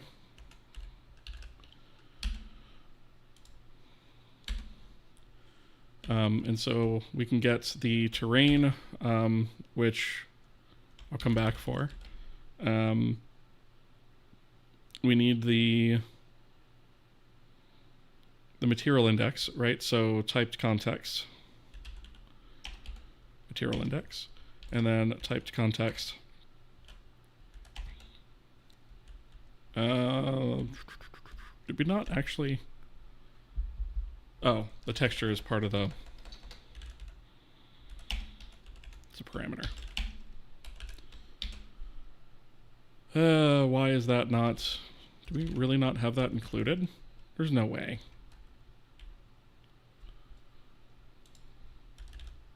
Oh, did we not put it? We didn't put it in the header file, did we? I thought we did. Did we not? Well, what a dingus. Okay.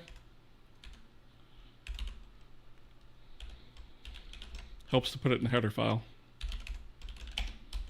Okay. So that should resolve that over here. What is this saying it needs? Did I forget something? Oh, the actual map. That would help. Typed context. Oops, map.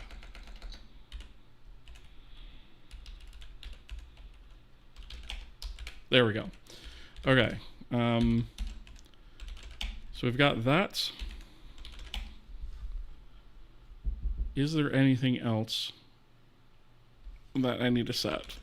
I don't know that there is. Other than I need to get the actual terrain. Let's see. Do we have...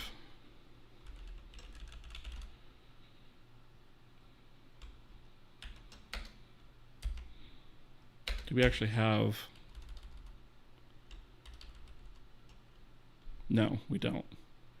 How did we get the material list then if we don't have...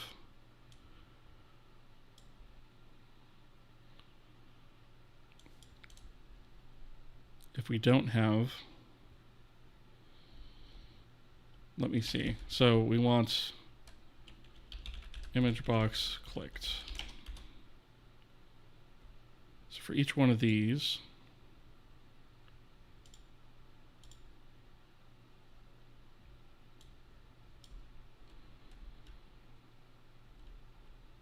texture names.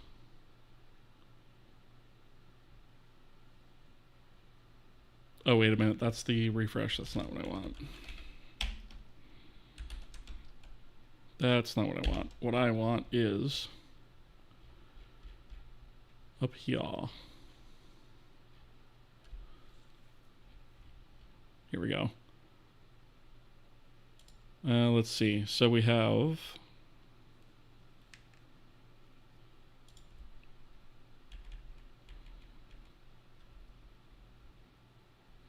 control creates. Where did we actually... This has got to be an onload thing, I guess.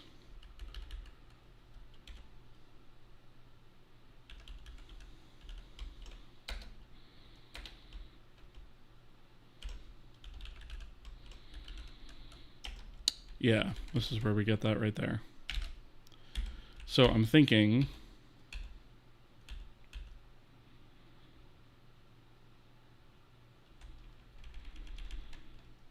I don't know if we actually have something to get the terrain, but we're going to create it if we don't. So we'll do terrain. We'll call this terrain. And we'll do just that. Edit scene. We don't have material count. Don't care about that. Okay, I thought I could have swore we had something in K scene.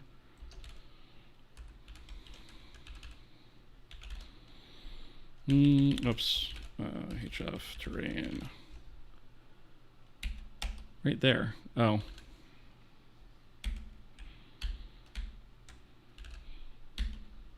Would help to type it in correctly. All right, so the K scene. This has got to be. Oh, right. We don't have state directly in here. We have typed content. Or context, rather. And then we have editor, and then we have edit scene. Okay. So that should potentially work. It's probably going to segfault because I probably forgot something because I'm a dingus, but we'll see. Let's see. So let's open this debugger, launch. Sikelis Music, how's it going? Good to see you. How have you been, mate? I hope all is well. I think he's actually younger than me. How old are you? I'm 40. God, that's painful to say. It sucks. But yeah. Do I color my beard? No. I'm looking forward to the grays. In fact, I've actually got some grays. On this side, I think it is. There you go, I'm 44. Oh, okay. So, fair enough then. All right, so I'm going to try. I'm going to come in here and we're just going to swap out this top texture for something else.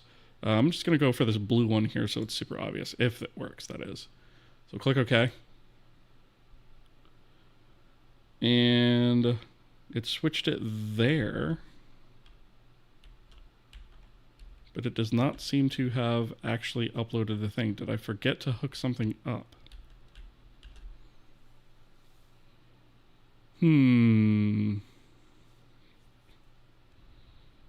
Right, because like this dirt thing, if I swap that out to this.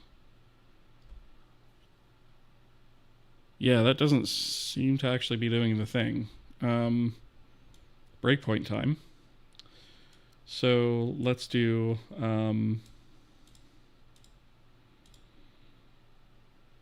yeah, I guess it's going to be 3477 is what I'm going to want. 3477. All right, and let's do this one more time. So I'm going to change this one again to, I don't know, let's go with the paper path, right? Click OK. Okay, so the code is being called. So we have a terrain. Yes, we do. Okay, so now we have terrain material texture set. Okay, that was the albedo, so that's correct. And then we would go ahead and we do the set layer data from texture. So we do all of our assertions here. Width and height, I'm going to assume are going to be correct. Yep. So passes all the assertions.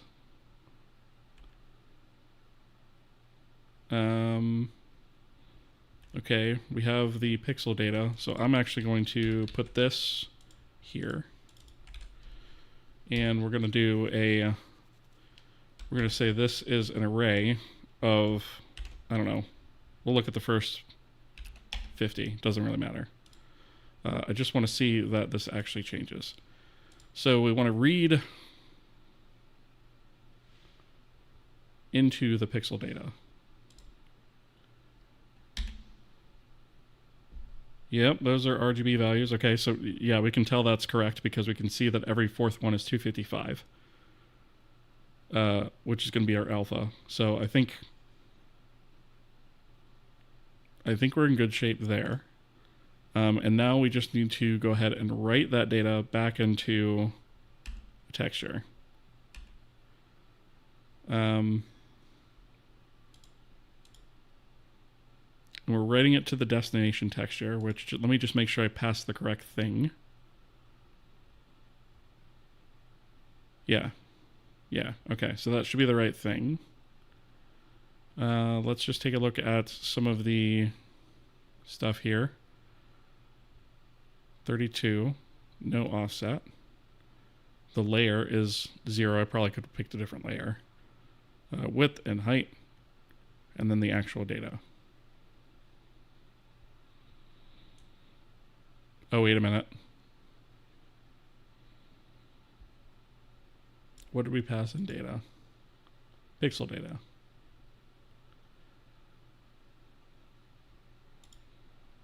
Yeah, that should be fine. Okay. So we go there. Here's where it gets passed off to the renderer. In this case, we are including it in the framework load. That might be part of the problem.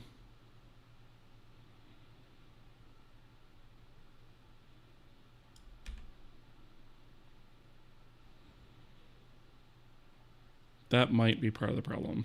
I wonder if we're actually... I don't have validation turned on. I may have to turn that on. So we have staging buffer.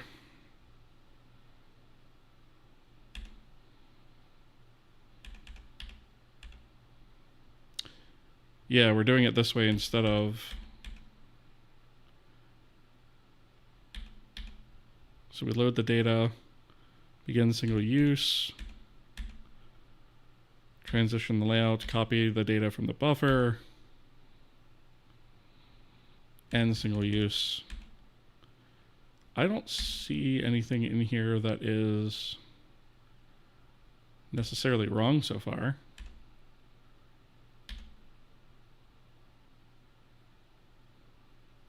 Updated list. Turn result.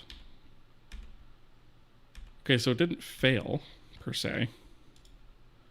I mean, I'd actually look at RenderDoc to see why that's not updating. Because it almost seems like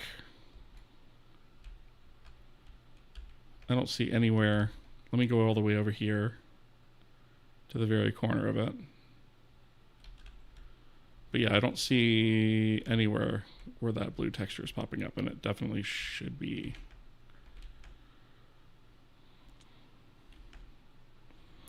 Definitely should be. Yeah, so I think we've got everything scaffolded in place, but I have a feeling there's a piece I missed somewhere. Let's do app config, and we'll turn on validation, which is going to absolutely bork my frame rate, but it is what it is.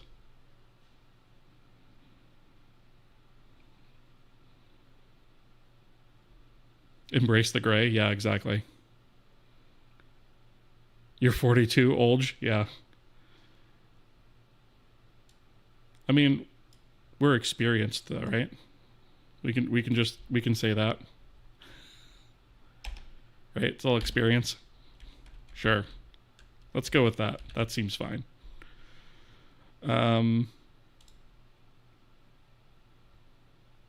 Yeah, experienced. We're all Dinga here. It's fine. I'm going to swap out this guy. So let's swap out that one to make it obvious. Oh, I forgot to actually... Let me actually just... Aha. Yeah. Okay. So we are doing things wrong. Cannot transition.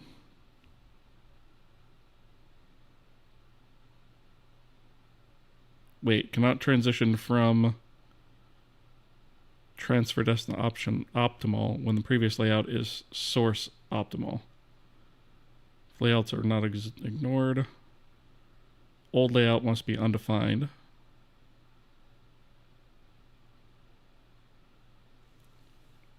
Okay.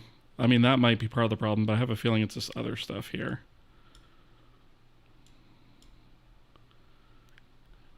Of which there are a few. Aspect mask is 0. Well, that's freaking wrong. Image extent is 0. Okay. The width is 0, which means that the image depth is 0. What is going on here? So obviously we're not setting something up in that command correctly. So the interesting thing is we actually do use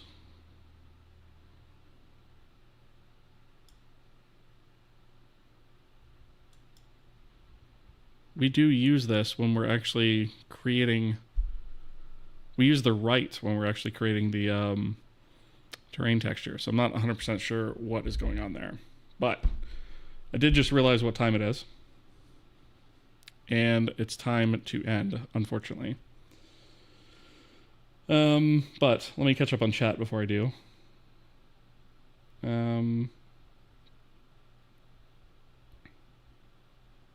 Let's see. Smile, cry, smile some more. Yeah, exactly. Yeah. I'm still going with experience, dang it. Experienced in dingus-oriented programming is what I'm going with. All right, anyways. So I'm going to find somebody to raid. And I just want to say thank you guys very much for being here. I appreciate you guys. I appreciate all the follows, all the support tonight. Very much appreciated. And if you haven't already, I would greatly appreciate a follow, either on the Twitch side or the YouTube side, or both if you're so inclined. I am trying to grow the channel and trying to at least, spread the joy of engine programming and the pain a little bit too. But, sharing is caring, right? But yeah, while I'm looking for somebody to raid, I just wanted to give a quick shout out and say, thank you to you guys for being here. I really appreciate it. Let's see. Oh, the person I was going to raid, I don't think is online anymore. Dang it. Let me just search real quick.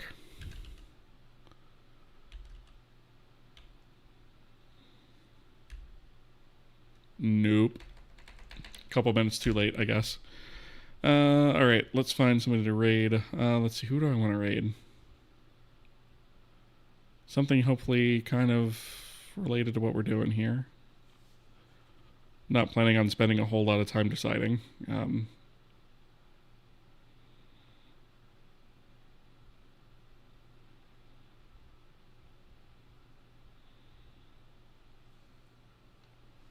Thanks for the streams. Yeah. Thank you for being here. Appreciate it. Well, there's not much C++ stuff out there tonight. We may have to go with non-C or C++ dev tonight. Not seeing...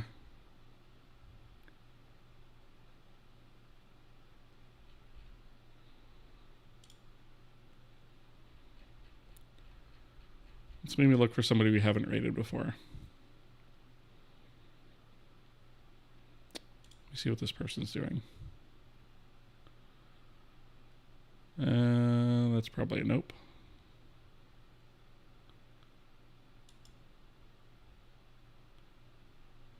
Let's see. Bear with me just a second here. Just gotta find somebody to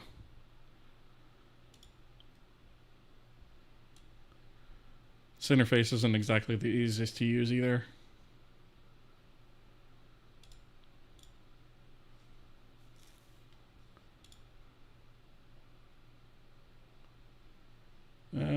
There's an option.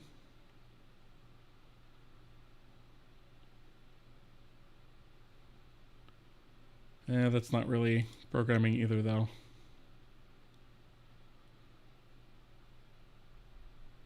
Well, this is actually kind of difficult tonight.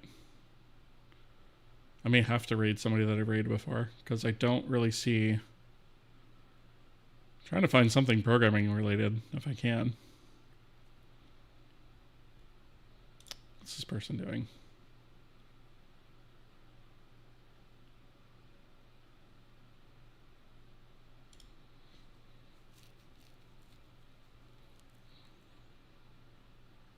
Let's see. If you guys have any suggestions of who you'd like me to raid, by the way, feel free to mention it and we can do that. It tells a lot about the state of software when there are no C, C++ streamers. Yeah. I mean, to be fair, there's a lot of game dev, but it's all like Unity and stuff like that. Which isn't necessarily programming. A lot of it's, working in the editors and stuff like that. Which I suppose is fine, but it's, not really what I'm looking for.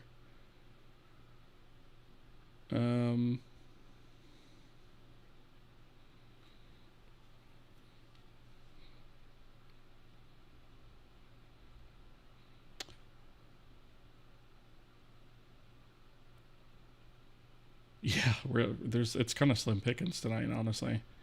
All right, I think I know who I'm gonna go with, but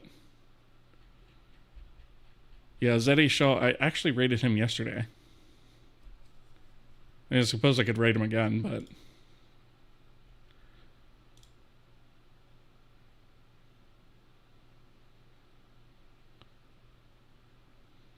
yeah, I guess we'll just wait a minute.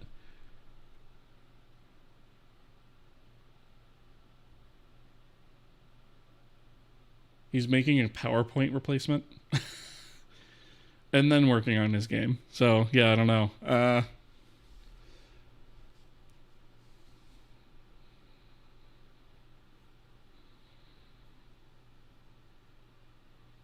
All right. I guess that's the way that we're going to go, though. Yeah, let's just go that way.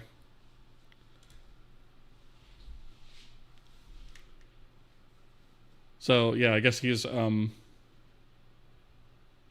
working. Well, we'll see what he's up to once we get over there. But yeah, anyways, guys, thanks for joining me. Appreciate it. And I will see you guys in the next stream.